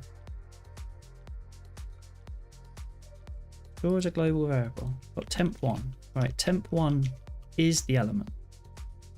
So what's the plan for muster minutes? At the moment, I don't know.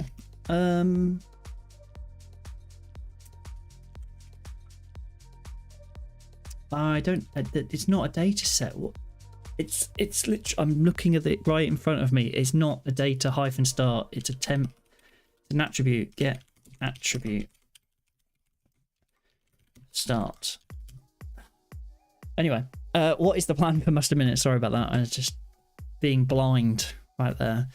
I don't really have a plan for muster minutes. You know, I'm kind of building it for myself, but I'm also kind of building it for stream. So I'm kind of building it as maybe as a portfolio piece. I don't know. Like, it's a tool that I need. I'm not sure it's a tool that is probably a viable business on its own. Maybe there's some cool stuff in here that's interesting. Like, if I can get this transcription editor really slick, I actually feel like maybe there's a business in that. There's a whole bunch of businesses out there that just do the transcription part and do the meeting minute stuff. So, but the way it's kind of configured and set up at the moment, I don't think it's a niche audience. It's not like a tool that you're going to use for every single meeting you're in. It really is a tool for those important meetings, mainly for committees, kind of council, like maybe that sort of space. Is my thinking anyway, but I feel like there's stuff inside of it that is either useful for other projects or other things, or maybe I can extract certain features out of this at some point.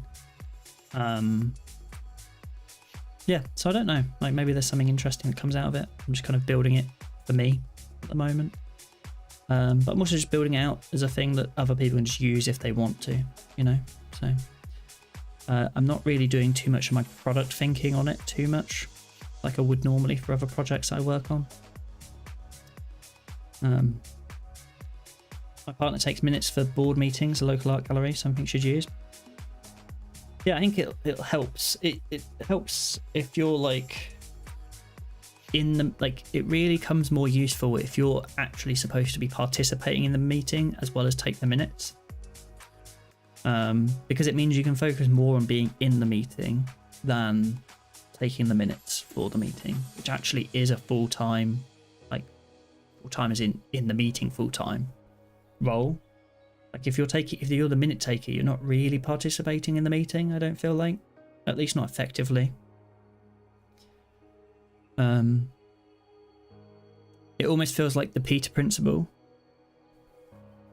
and as an element of it there, like usually the person taking the minutes, I mean not always, but often is also the person, at least in our case, like I'm secretary of our aero club and like also doing, like there's only 5 of us on the committee, so we all have really important roles on the committee. So regardless of who takes the minutes, unless it's not one of the committee members taking the minutes, then, you know, it's hard for us to also contribute. So in a situation like that, I think it comes in really valuable. The challenge is like not so much whether you use it, because I feel like there's lots of people that might use it. It's the cost, and then it's the value trade-off. So if you take the minutes, like how much value is in the minutes? It's not even how much value is in the minutes, it's how much value is in, like, how much perceived value is there in the contribution, or the lack of contribution from the person taking the minutes within the meeting. Can you put a price on that? And I hope that, I guess, for, like in our case, like what's your options? If you decide that the person taking the minutes could add more value if they weren't taking the minute, the answer there at the moment is to pay someone else to come and attend the meeting and take the minutes. The cost for which is probably like £30 or something per meeting at least. You know, they've got to travel, you got to pay for their travel to the meeting, and maybe they do it remote, sure. Okay, let's say they do it remote, but then they've got to attend the meeting for an hour. Then they've actually got to write up the minutes. It's a couple of hours work at least to pay someone. So you're probably looking about 30 quid. When you could record the meeting, upload it to Master Minutes, have the transcription generated for you. You could read through the transcription after the meeting, refine it, add the speakers in, update it, press a button, have the minutes generated. So probably about half-hour work after the meeting. I guess, yeah, probably about half hour's work after the meeting. You could have the minutes all generated for review and feedback. For, I don't know, like it's an hour meeting, probably about £5. It's £25 cheaper than paying someone else to attend the meeting. Like if you're in that space where you're weighing up, hey, do I pay someone to attend the meeting to take the minutes? Then it probably fits, right? I think that's the niche that this product caters for. And I think there is that problem in a few places. I think there are probably a few places where they're weighing up that decision of paying someone to attend the meeting.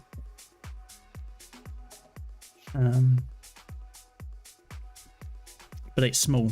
It's definitely small.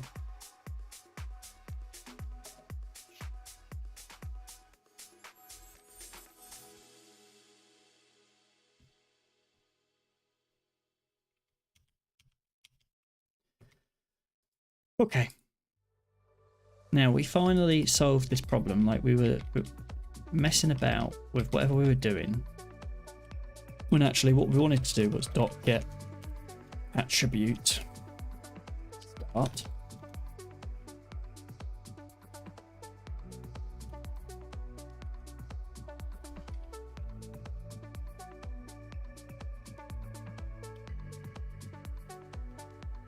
So set current time to that, and then we're saying, okay, turn the true if the start time. How do I convert this to integer? Yes, to integer or to float, whatever, you know, I mean, pass float. Yeah, of course it is. Been a little while since I've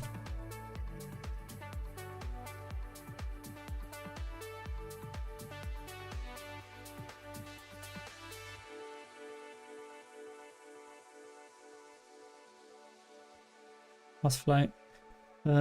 Then we're going to return start time is less than the current time, and the end time is more than the current time. That gets us one span. This one span is the word have. Nice.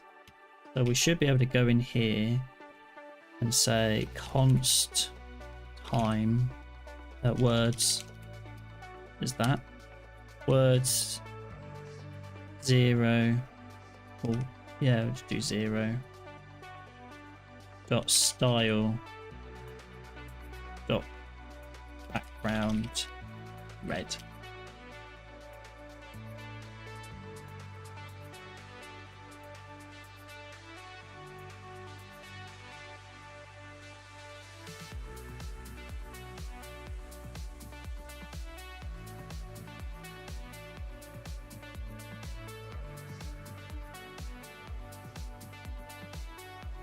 Okay.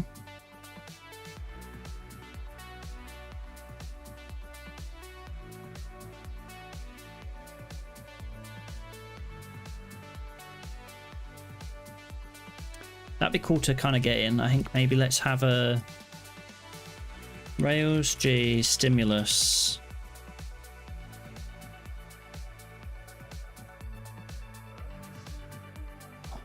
Word highlighter controller, audio track highlighter, word highlighter. I think makes sense. We'll come up with a name as we go, you know. Word highlighter controller.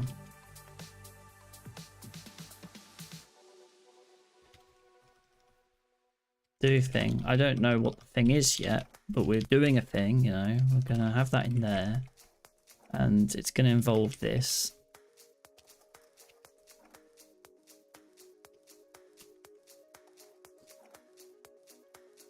I'm going to take some words.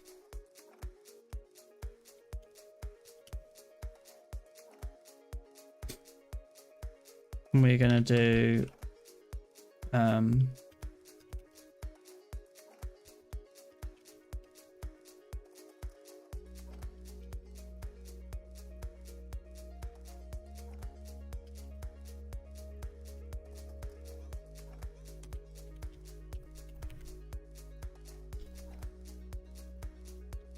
array.from.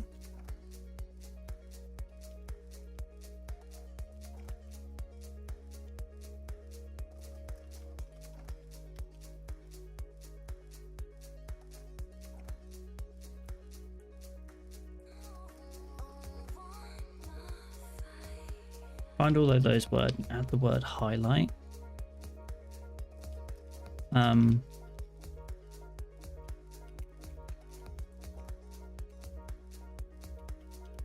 3.2. How do we get the current time? Well, let's try and put this controller on something. Let's see, we'll close this out, we'll put this in there, then we're going to find the transcription form.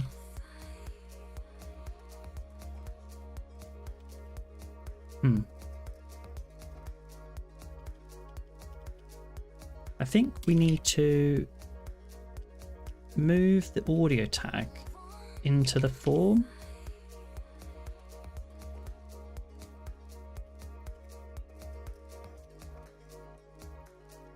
You know?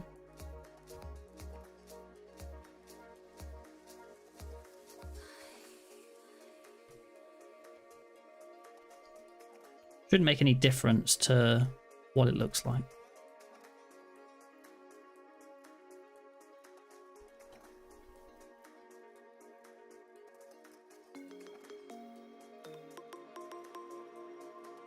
Cool.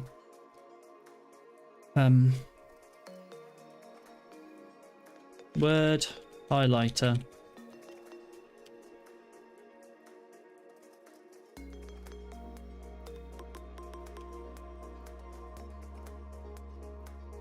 And then like audio events DOM, like we need some sort of event thing that we can pass into the audio element.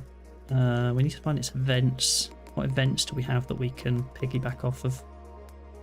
Inherits its events from media element. Okay. What events does media elements have? Can play, duration change, duration property. Not the duration rate, it's the playhead, pause, play, playing, progress, rate change, seeking, stall, suspend, time update. Decide when the time indicated by the current time property has changed. What is the current time property? Specifies the current playback time in seconds, changing the value, seeks to a new time.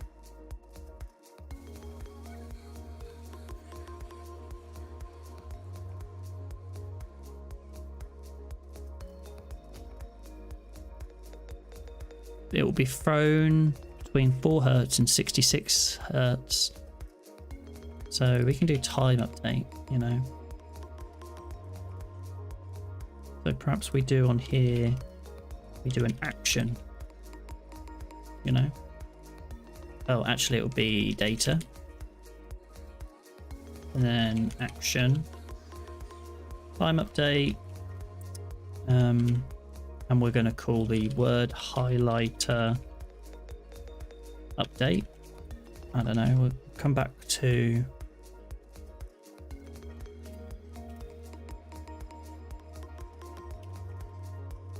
update. Current time. Well, actually, we're going to grab an event, right? And then console.log event.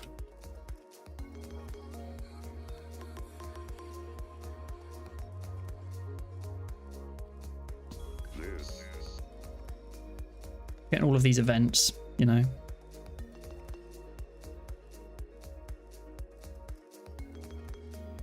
Let's say we store that one as a global variable. We'll go temp1.current time.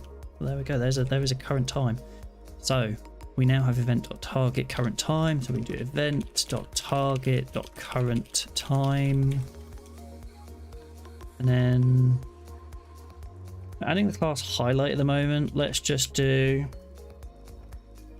style background color yellow, you know. Let's just see what it does. Again, the volume on this is very loud, so I'm having to turn it down. Have you any remote idea as to the meaning of We're live at the Rails World after party. Yeah, we can close the door. Yeah, Is that okay? Is that too loud, too quiet? I don't know. Popular co-host. that is true. He is the least popular. We are with our new most famous co-host, Andy Kroll. Hello. Actually, this is. I wasn't expecting it to kind of come together that quick, but you know. Sound effect deck. That's so good. Shall I move? No, you should probably go. So I'm going to be spare. 1 second.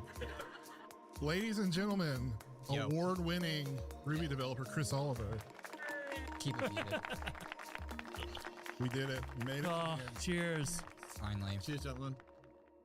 Andy, what was your favorite part of old Rails World? This is really cool. It was just lovely to not have to fly across the Atlantic to a large Ruby event, I or bet. indeed organize one myself. So like, Yeah, right. I can just attend this one. Yeah, just enjoy it. You two spoke, which is It's all right. it's all right. You find you can only chaps can find it stressful. So it does this quite a lot, where like this is the kind of thing that you'd have to go in and fix. You'd have to go, oh, actually, like I'm gonna take that as a Is compliment. that time zones working? In you go like that, and then you have to go speaker 3 on that one. I feel like I'm in my prime right now. You know. Brought a prime. I did Energy bring a drink prime because I thought I was gonna mistakes. flex on the kids here. Just so you know, I get prime. Total Gen Z. Yeah, I was gonna say he's the youngest member. He probably even understands TikTok. I don't have a TikTok. Is it? That's quite cool. Obviously, this is a bit rudimentary at the moment. I need to figure out what the deal is there.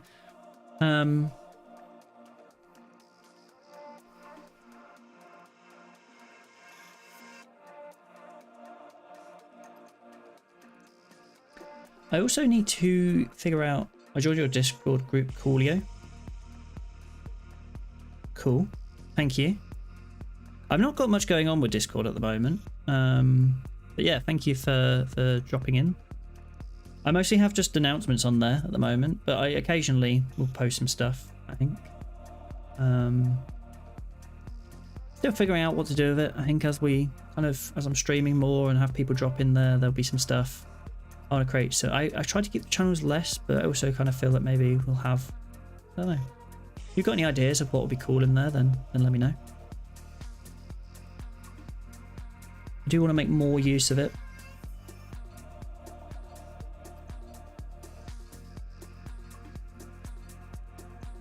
I realized as well, like I've done a couple of blog posts recently on my like world.hey sit on like here about CSS and stuff.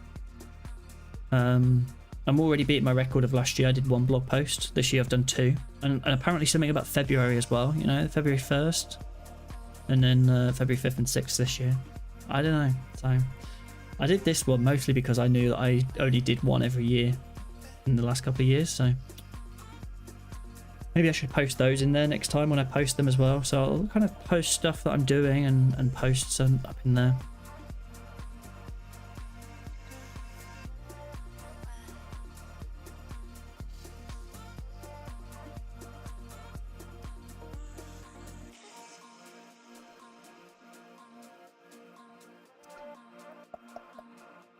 Yeah, sounds good to me. Cool.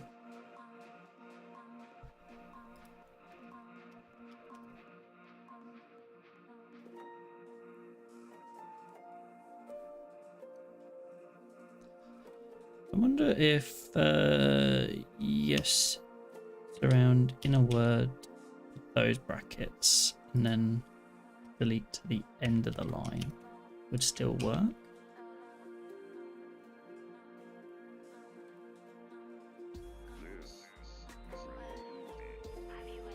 Looks like it.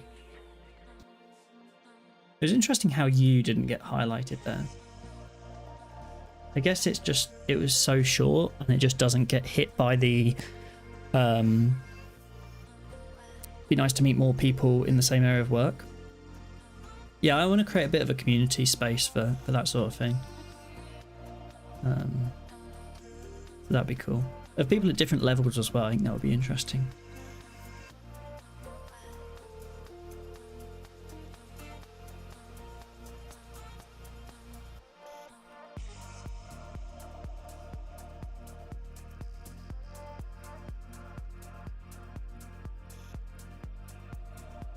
Yeah, I'm still early on in my career.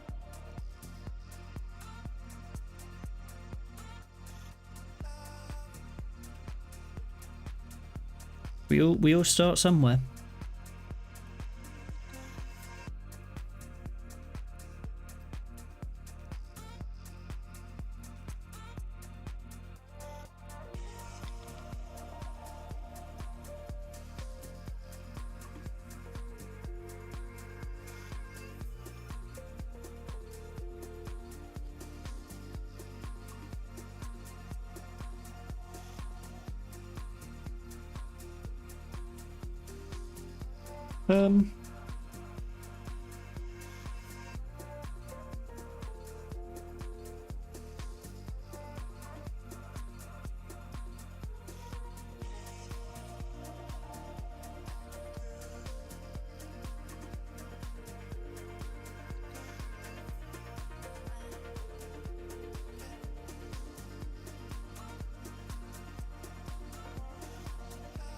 It might be cool to... I've got this, which is fine. I have the word mark here, which is also kind of fine. But I have these attributes.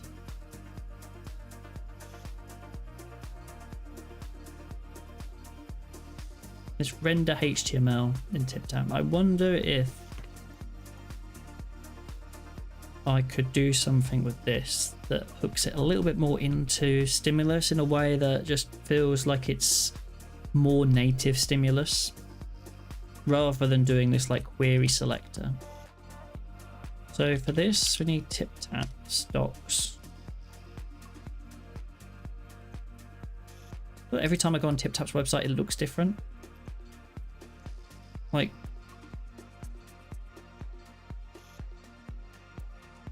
why are these so different? I don't know.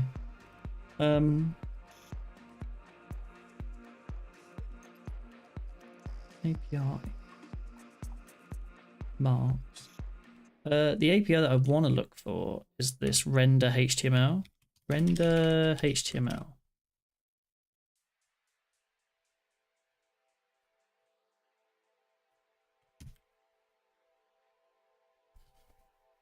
Find how an HTML element should be rendered. Useful if you want to render as something other than a span. E.g. A. We're already doing that, I guess. What's this other bit? I don't know what the last attribute is about. It's a 0 here. Console.log HTML attributes. It'd be cool to see what's in there.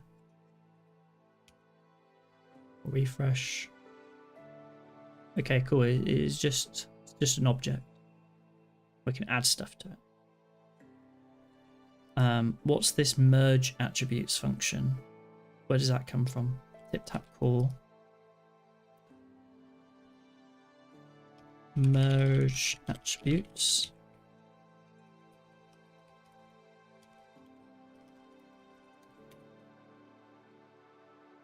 TipTap merge attributes.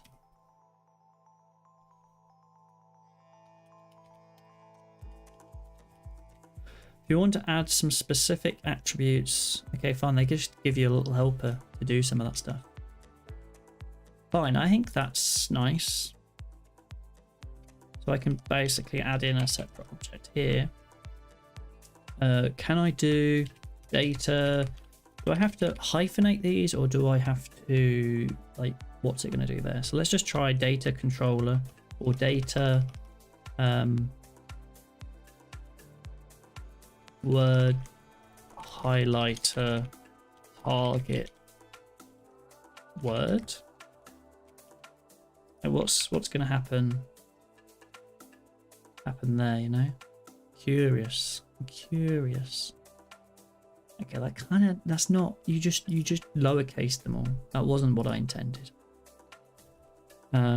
So you're telling me I have to do data word, although I can't do it like that. I can't do it like, I don't think I can do it like that. Data word highlighter target. I do it like that. Also, we'll get rid of this now that we kind of know what's going on there.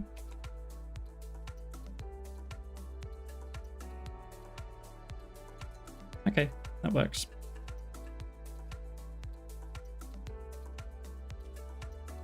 So now we have static targets word.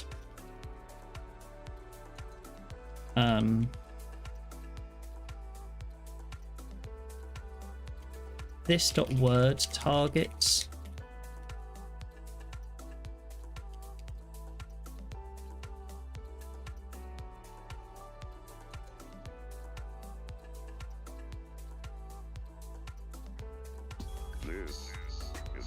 I'm trying to make sure that the audio is okay, but yeah, okay, that all works. That's nice.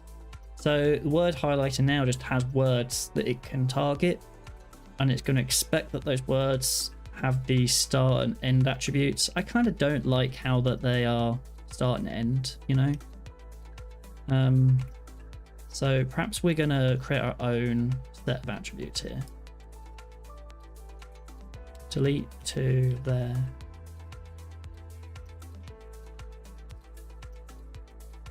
No, we're gonna.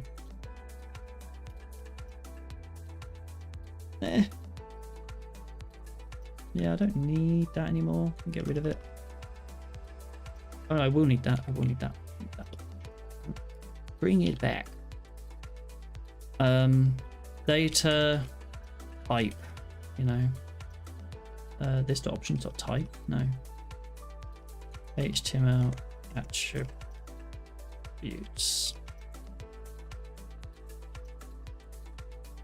Data start.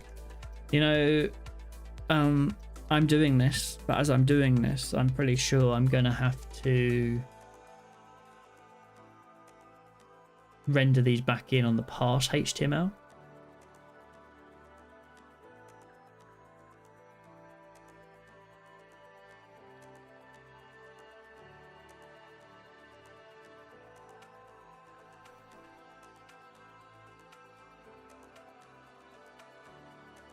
So maybe I do just need to have HTML attributes in there as well.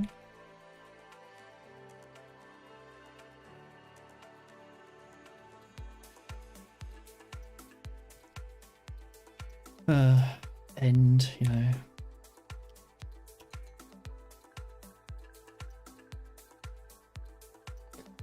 What I was kind of thinking was maybe if I go down the route of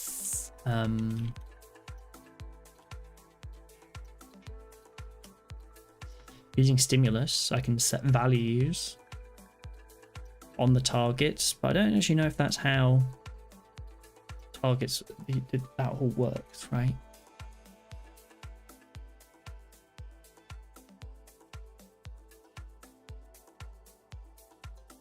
Like this is a value for the controller as opposed to a value for the target. The targets don't have their own values, so therefore, you know, kind of weird. I'm gonna have to be right back. I'll be back in a moment.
I am back. Hey. Okay. Well, a couple of.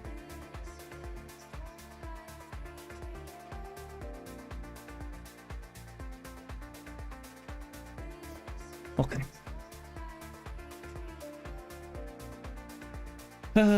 Right. What are we doing? What are we doing? I do not know. Fine. I kind of on some of this. You know. That'll do. Like, I think these attributes that are like special, like fine.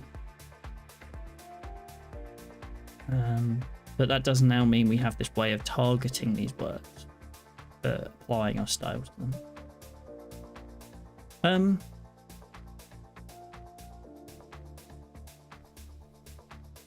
wonder if there's like how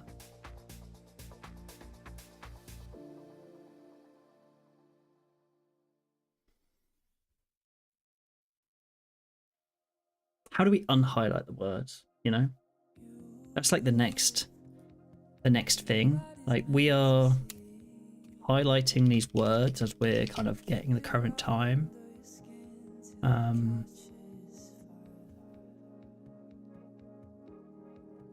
Do we just like I don't really like how this we have to loop through all of the words. I guess we have to loop through the word. I mean,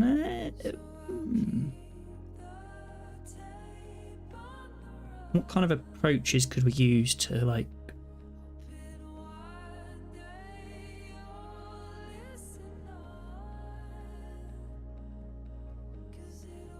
the words in theory are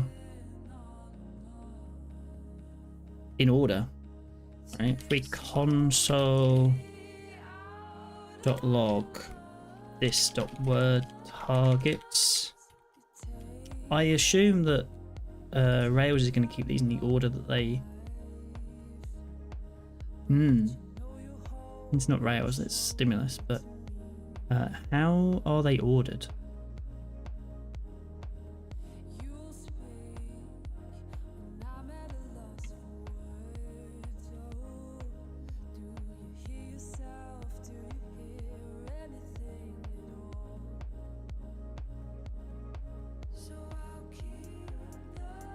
This is Remote Ruby. Have you any remote idea to the meaning of the word?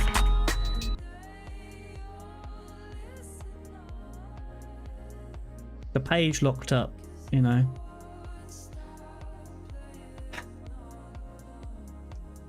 The page locked up as I was about to like pause it. I forgot to change the I forgot to change the volume of the thing.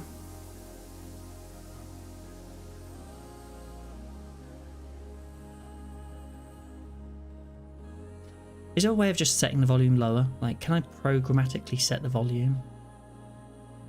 Audio element. XML set default volume. Like, can I do that?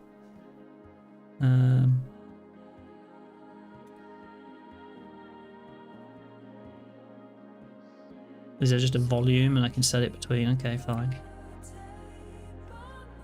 That might be useful while I'm pressing play and there's so many times. Volume 0.2. Did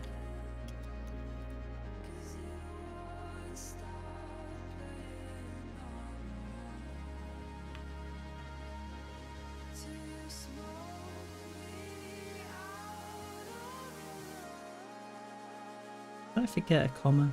No?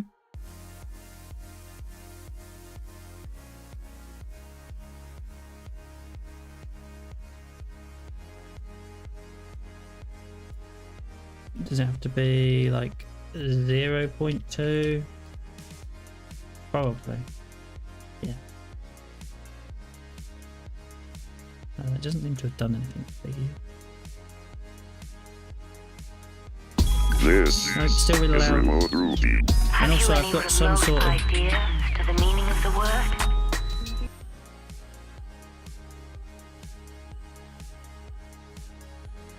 I have some sort of code that's running right now in the I think it's this console log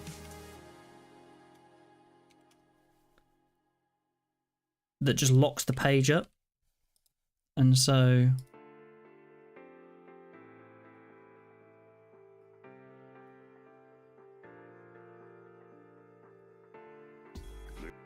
okay, the console log locks the page up because it's just bonkers, right? Which means I can't press the pause button when I realize it's really loud. It doesn't seem like volume is changing. So, like, what are we doing? I've got volume in quotes there. High volume, 0.1. Low volume. Are we not passing it the correct way?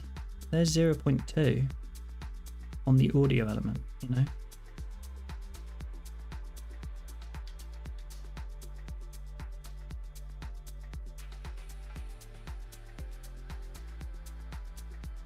MDN audio element.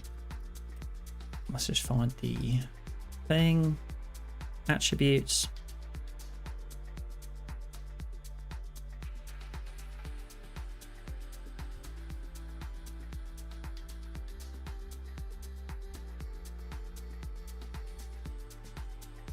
Oh, a sneeze.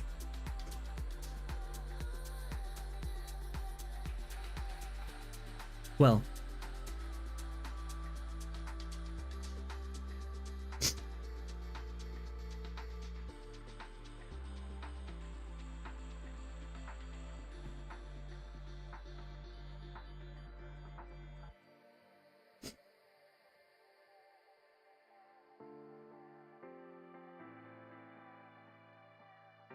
I suppose it takes the same as the H2O media element, right?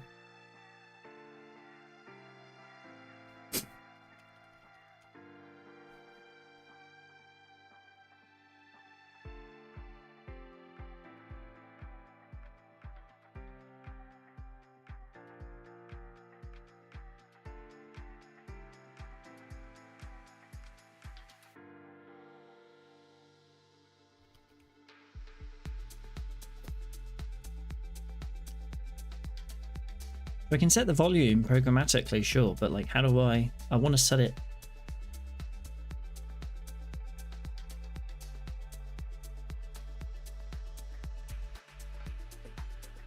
Fine.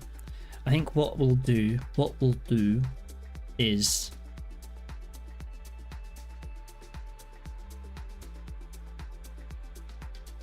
control, no, space 2.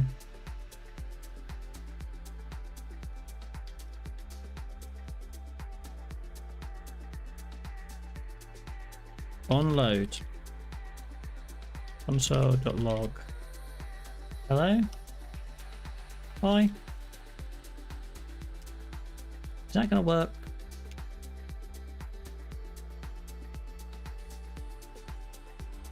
No.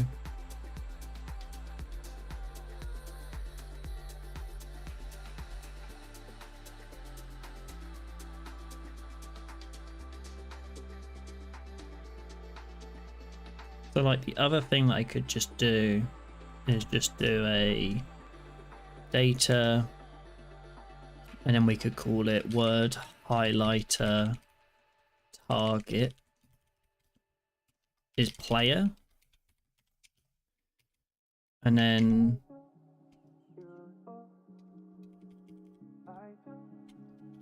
player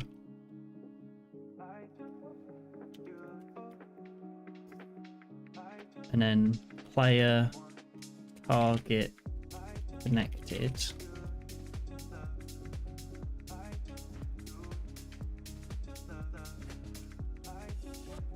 No, and then just do this dot player target dot volume equals 0.2. No, I'm gonna try and just cut the volume down when it connects.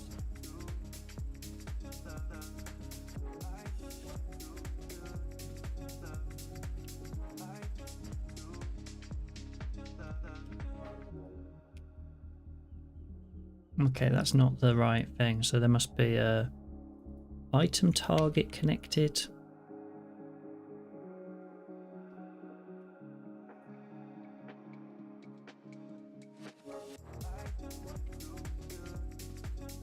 You still have your backup? Thank you.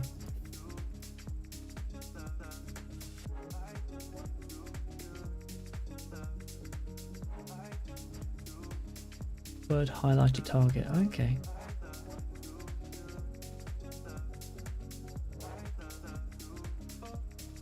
I thought I could get away without having to do this, but apparently I do need that.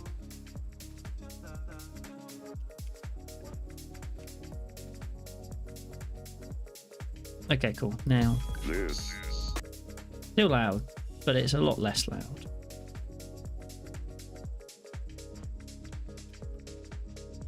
Okay, cool. And then this is just temporary, so that I can actually test it without blowing everyone's eardrums off. this is remote Ruby. Have you any remote idea as to the meaning of the word?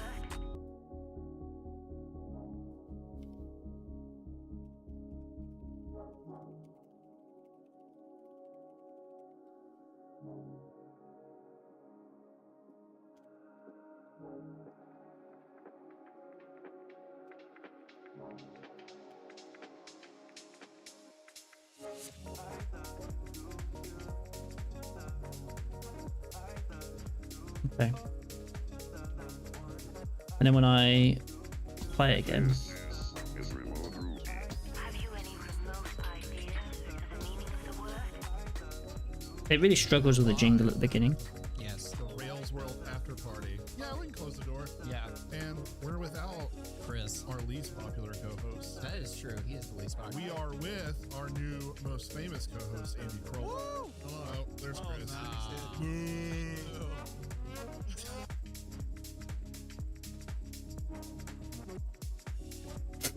Cool. And now, sweet. So now console logging all of those out is going to be a pain, but perhaps I do console.log word targets here. I just want to see, you know, like get a feel for.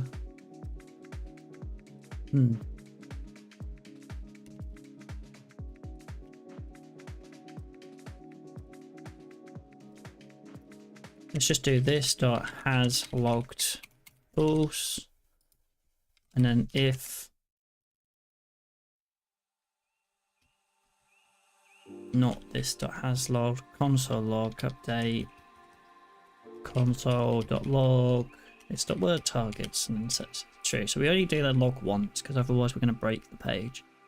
This is remote Ruby. Have you any So it takes a little while to do that console log because there's just so many words.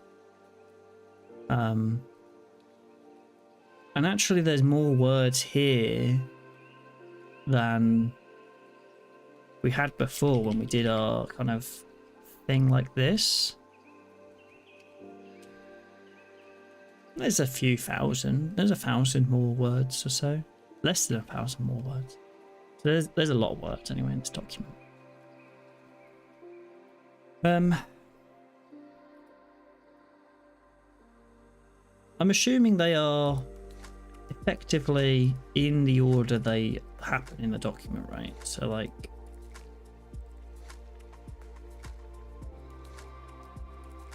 and words that we add don't have the data anyway, so they're not showing up.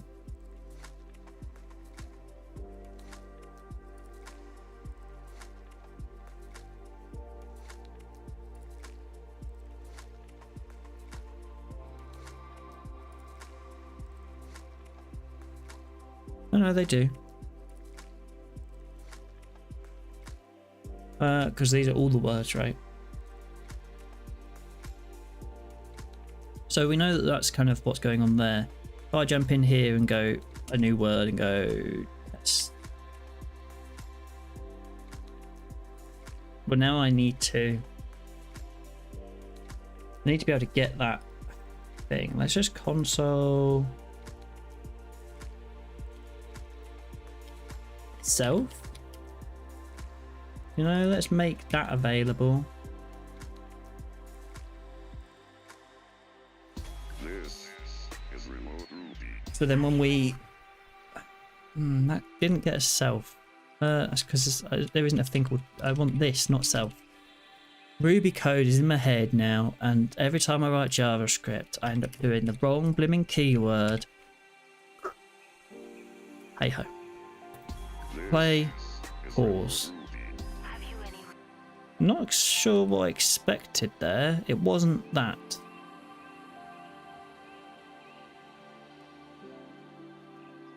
Console. Let's just do this.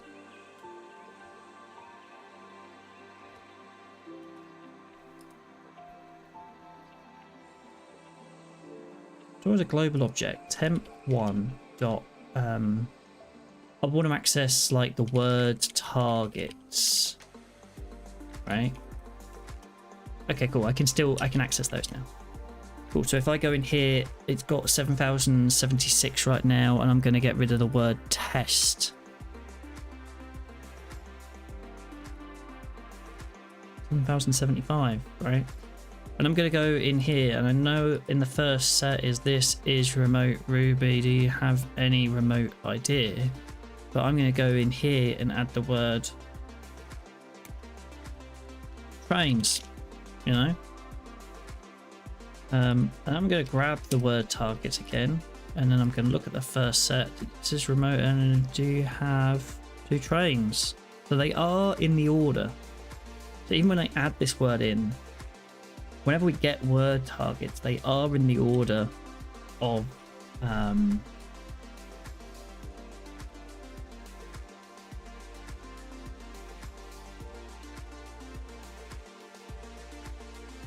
they're in the order they are presented. Is the word that I'm searching for up there, you know, in my brain. And that's all I really wanted to just know. I just wanted to know, are word targets in the order they appear, presented? They are. That does mean we can kind of do something interesting. It means we can, rather than having to go through the entire list of all of the word targets, we can probably just find the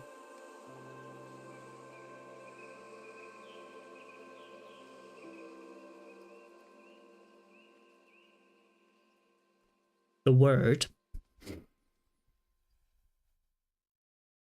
We could halve the list each time. We don't actually have to go through each one to find out, because as soon as we, I mean, we're doing a filter. That's the other thing. We're actually just, we could just do a find, you know,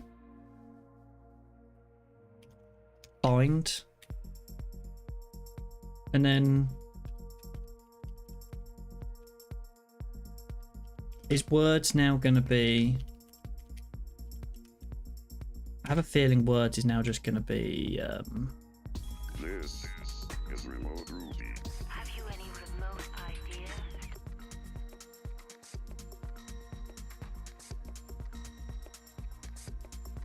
yeah, at some point you just get console logging is very slow, you know.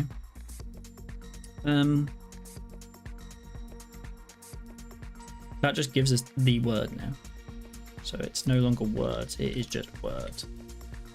And then we just do word dot style dot background color yellow. This If it exists. If there is a word, if the bird is the word, then the word is yellow. You know?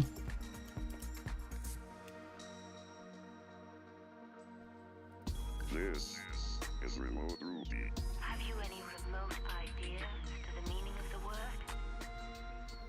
We're live at the Yes. Rails World after. Nice.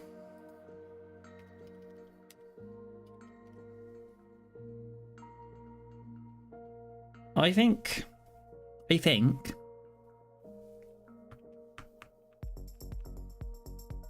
we create a word highlighter block in CSS. Word highlighter.css. Word highlighter. Are you going to be able to highlight words, taxonomy? It's going to highlight the word that's currently being spoken in the audio as you're playing through the track. So as you move the track marker, different words will flash up. So inside word highlighter, we're going to have highlighted, and we'll have it as yellow for now.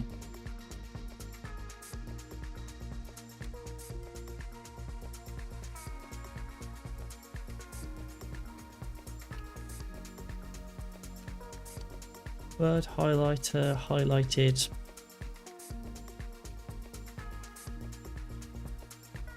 Then we'll go change word.class list.add highlighted.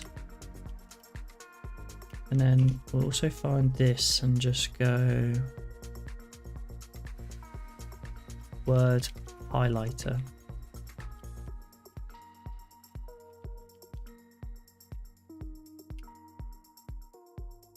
So it should look the same, it should work the same. I need to figure out like what's happening here. Like what took all of this time? Waiting for a response from the server?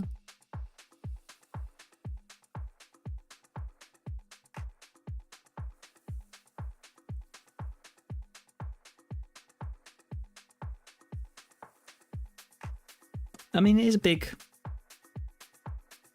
thing, but 2.4 megabytes.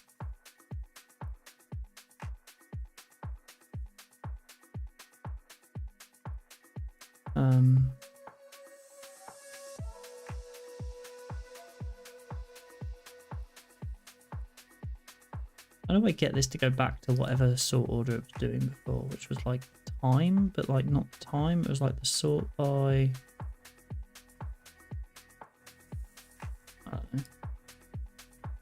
I don't know. Anyway. This is remote Ruby. Have you any remote ideas to the meaning of the word? We're live at the Yeah. So whenever it changes, we should also const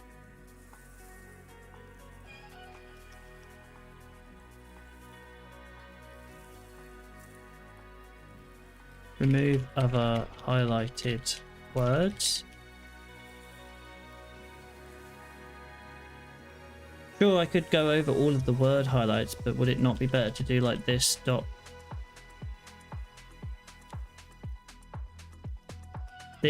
element dot query selector all? Is this not going to be faster?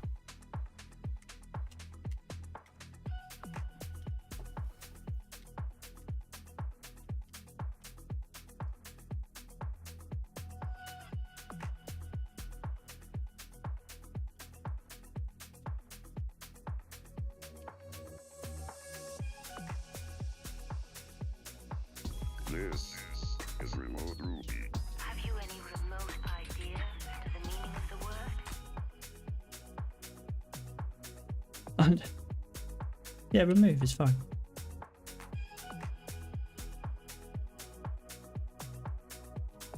But why? What did it do here? Why did suddenly the words get moved around?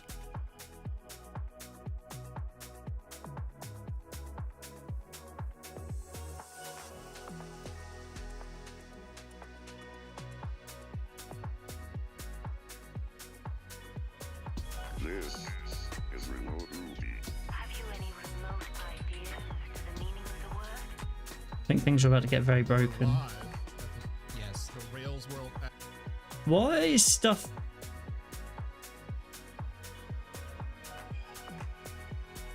And this is tip tap, I think. I think this is because now we're adding and removing, we're manipulating the DOM, and as we're doing it, every single one of the words is being inserted up here as a word, you know, as one big word.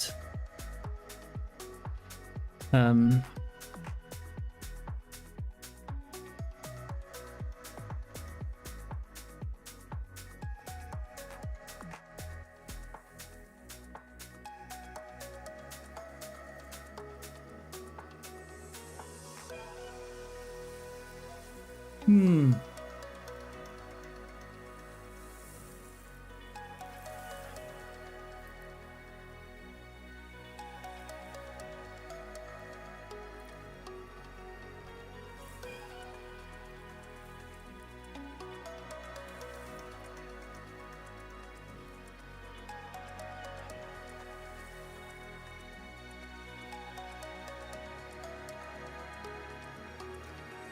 Interesting.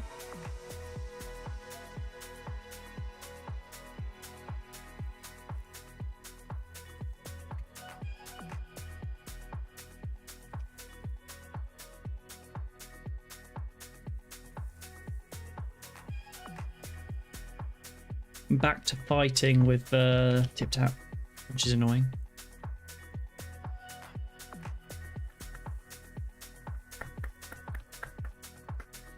Yeah, it's not highlighting keywords, it's just highlighting the current word based on the marker in the timeline, which I shouldn't have done that. Because I dragged the timeline marker, it just highlighted a bunch of words, and as it highlights them and puts them back, it puts them all in here. That's the very first. Yeah.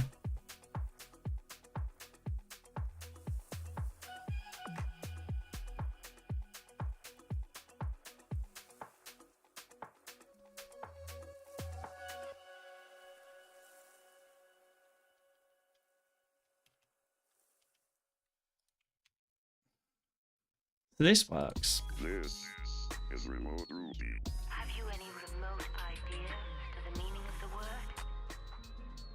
We're live at the Yes. Rails World after party. Yeah, we can close the door. Yeah. And we're without Chris. our least popular co-host. That is true. He is the least popular. We are with our new most famous co-host, Andy Kroll. Oh, there's Chris. Boo. Oh, it's got the sound effect deck. That's so good. Should I move? Like, you should probably go. I'm going to be spare. 1 second.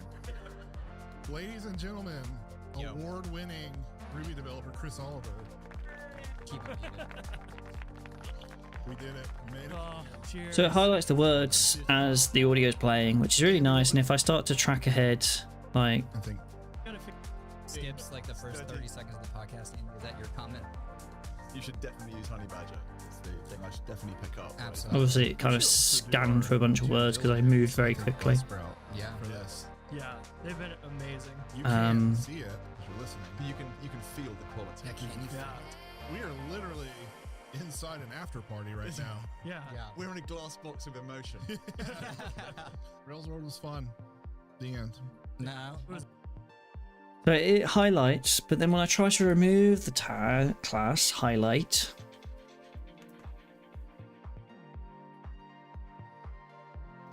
maybe it's because of the way I did it, maybe because of the query selector or something. So maybe if I did this dot word targets,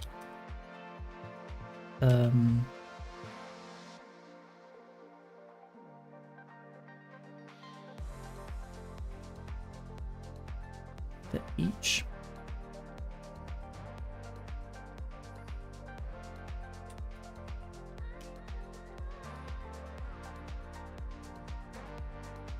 What if it's also a toggle and it only does it to remove it? I think that's how that works. This is Remote Ruby. Have you any remote idea to the meaning of the word? Did it again.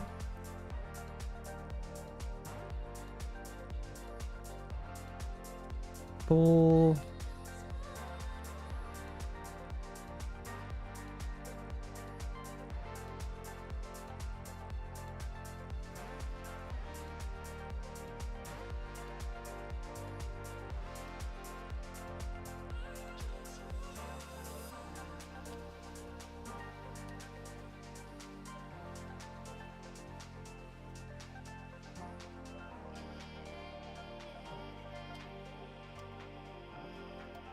Maybe it's because of the asynchronous part of it.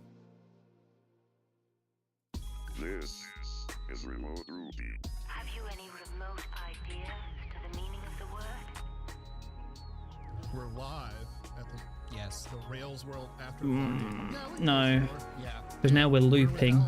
We're looping every time, you know. We're never really ever getting We are with to where we our need to new go. I most can't famous co-host. close that.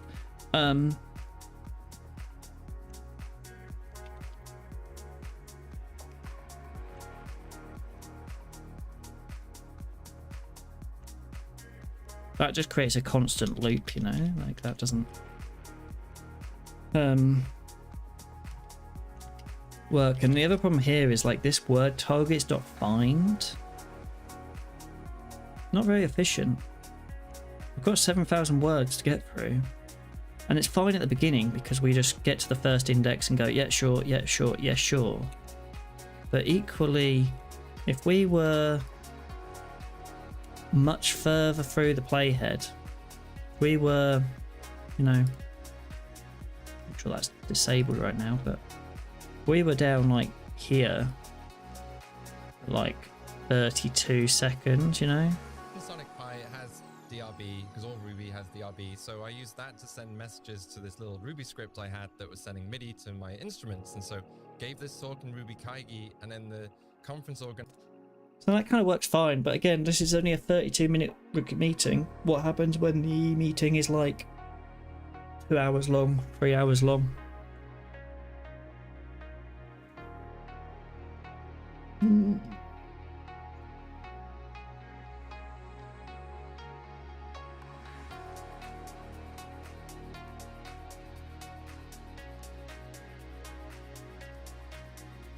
I don't know, you know, an interesting dilemma.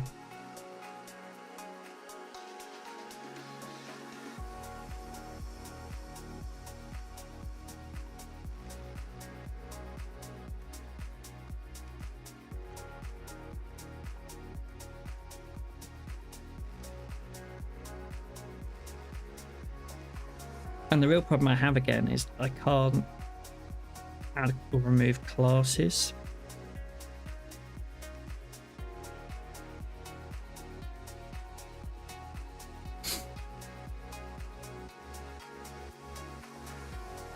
Perhaps I could do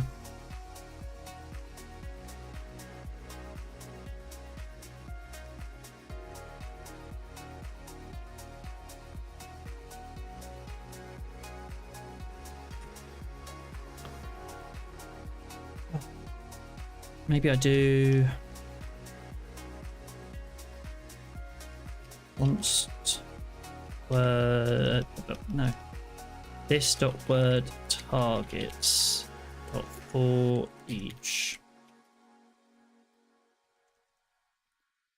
element dot style background color transparent word dot and color yellow. We'll go back to that approach.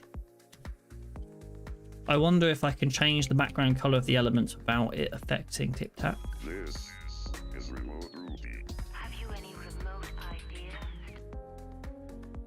for the meaning of the word? We're li-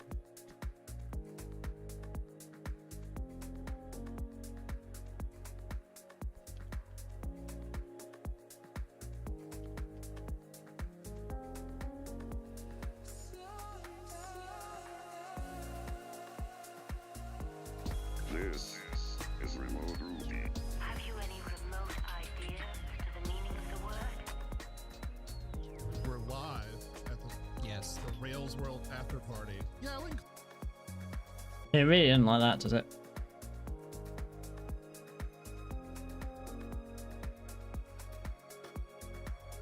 I think it's because we're now doing a for each here.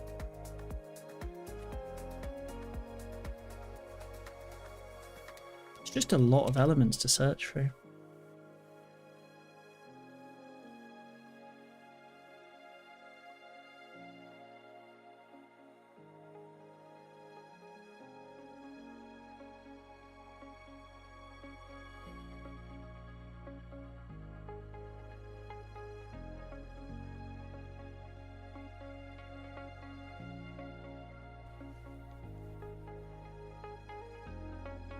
Perhaps I could also just add some sort of like data set dot highlighted true And then I could do this word targets dot filter, and then for each of those, I mean that's a second loop. Like, or why?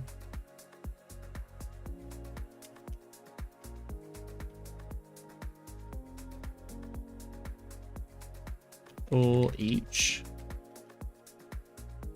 Every time I do that, it feels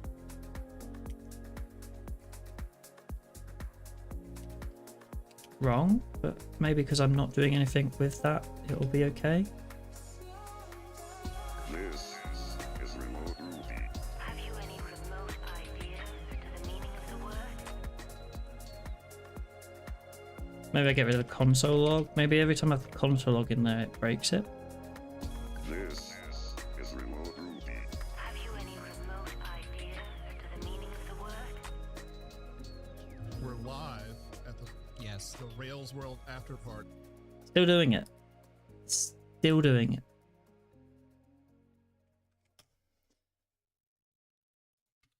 You know? But now we're doing more than just the background color, right? We're setting highlighted true.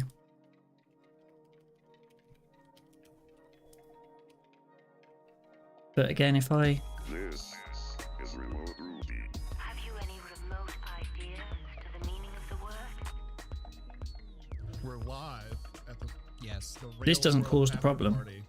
The problem gets caused whenever I write code that tries to remove what I've just added.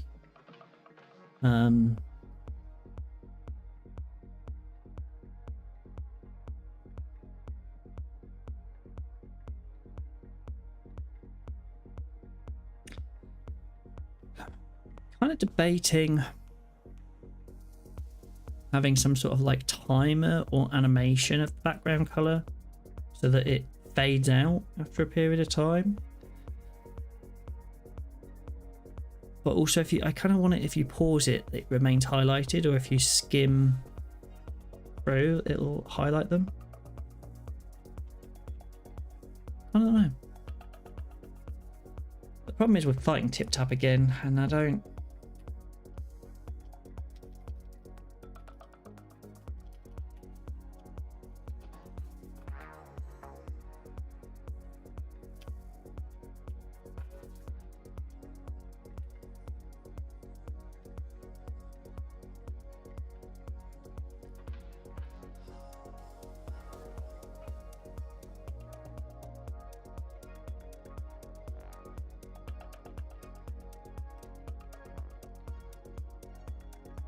Do I kind of debating ripping out tip tap, you know, at some point? It's not going to be today. Is tip tap more effort than we're really getting value from? I don't know.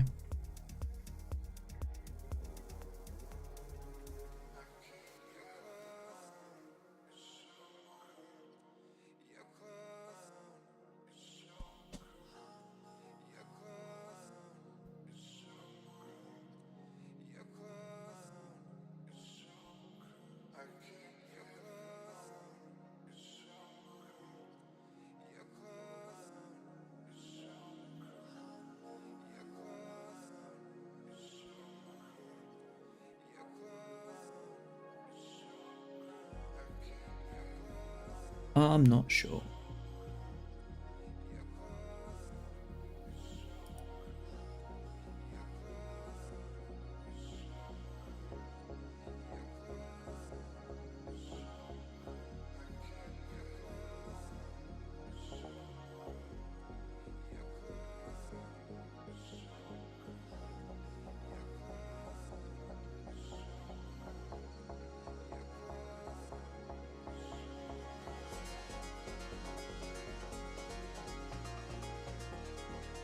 I think I need to dig into TipTap's documentation a bit more, because I feel like I have a bunch of things that I want to build where the nodes get rendered based on some sort of external state that changes. So I need some way of changing that state. And then have TipTap re-render its controls based on that. So rather than having a stimulus controller for the word highlighter, the stimulus controller probably just passes along the information to TipTap, and then TipTap goes, oh yeah, okay, fine, I shall render with this information, you know.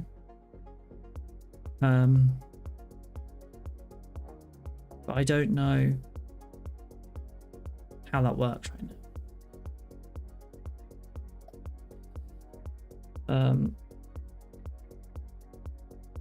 Yeah. Maybe it's a special kind of block, kind of like a context block. Like custom node that just provides the context for further nodes down the tree. Like I've got two things now that I've got on this page that I want to pass down and render right there. One of them is the speakers, speaker names, who are the different speakers, and the other one is the current time.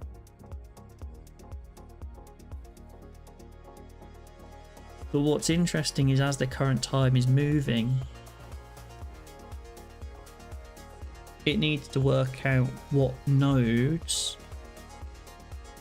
are affected, and then those nodes need to work out what nodes are affected, and those nodes need to work out what nodes are affected. So is it better? I don't know.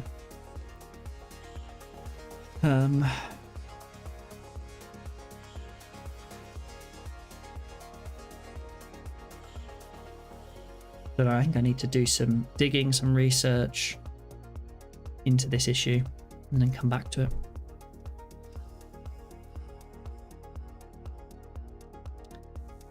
I think we're actually going to call it there for today, because I think I've got to head off anyway at 5 o'clock, so I need about half hour. Might spend a bit of time off stream just digging into this issue, working out what's going on there with this. You've been granted early access to Pay by Bank. Okay, fine. Sorry, random notification. Yeah, I'm going to figure out some of the details here, whether there's a solution, a set of patterns that we can adopt that makes a bit more sense. That's the plan. And then I'll be back tomorrow, similar time. We'll probably run a little bit later. I'm not sure. Actually, no, we're going to run, yeah, similar time. Have a good day. I'll see you tomorrow. Thank you, Legend, for hanging out. And yeah, hope you have a good rest of your day as well. I'll see you tomorrow. Bye.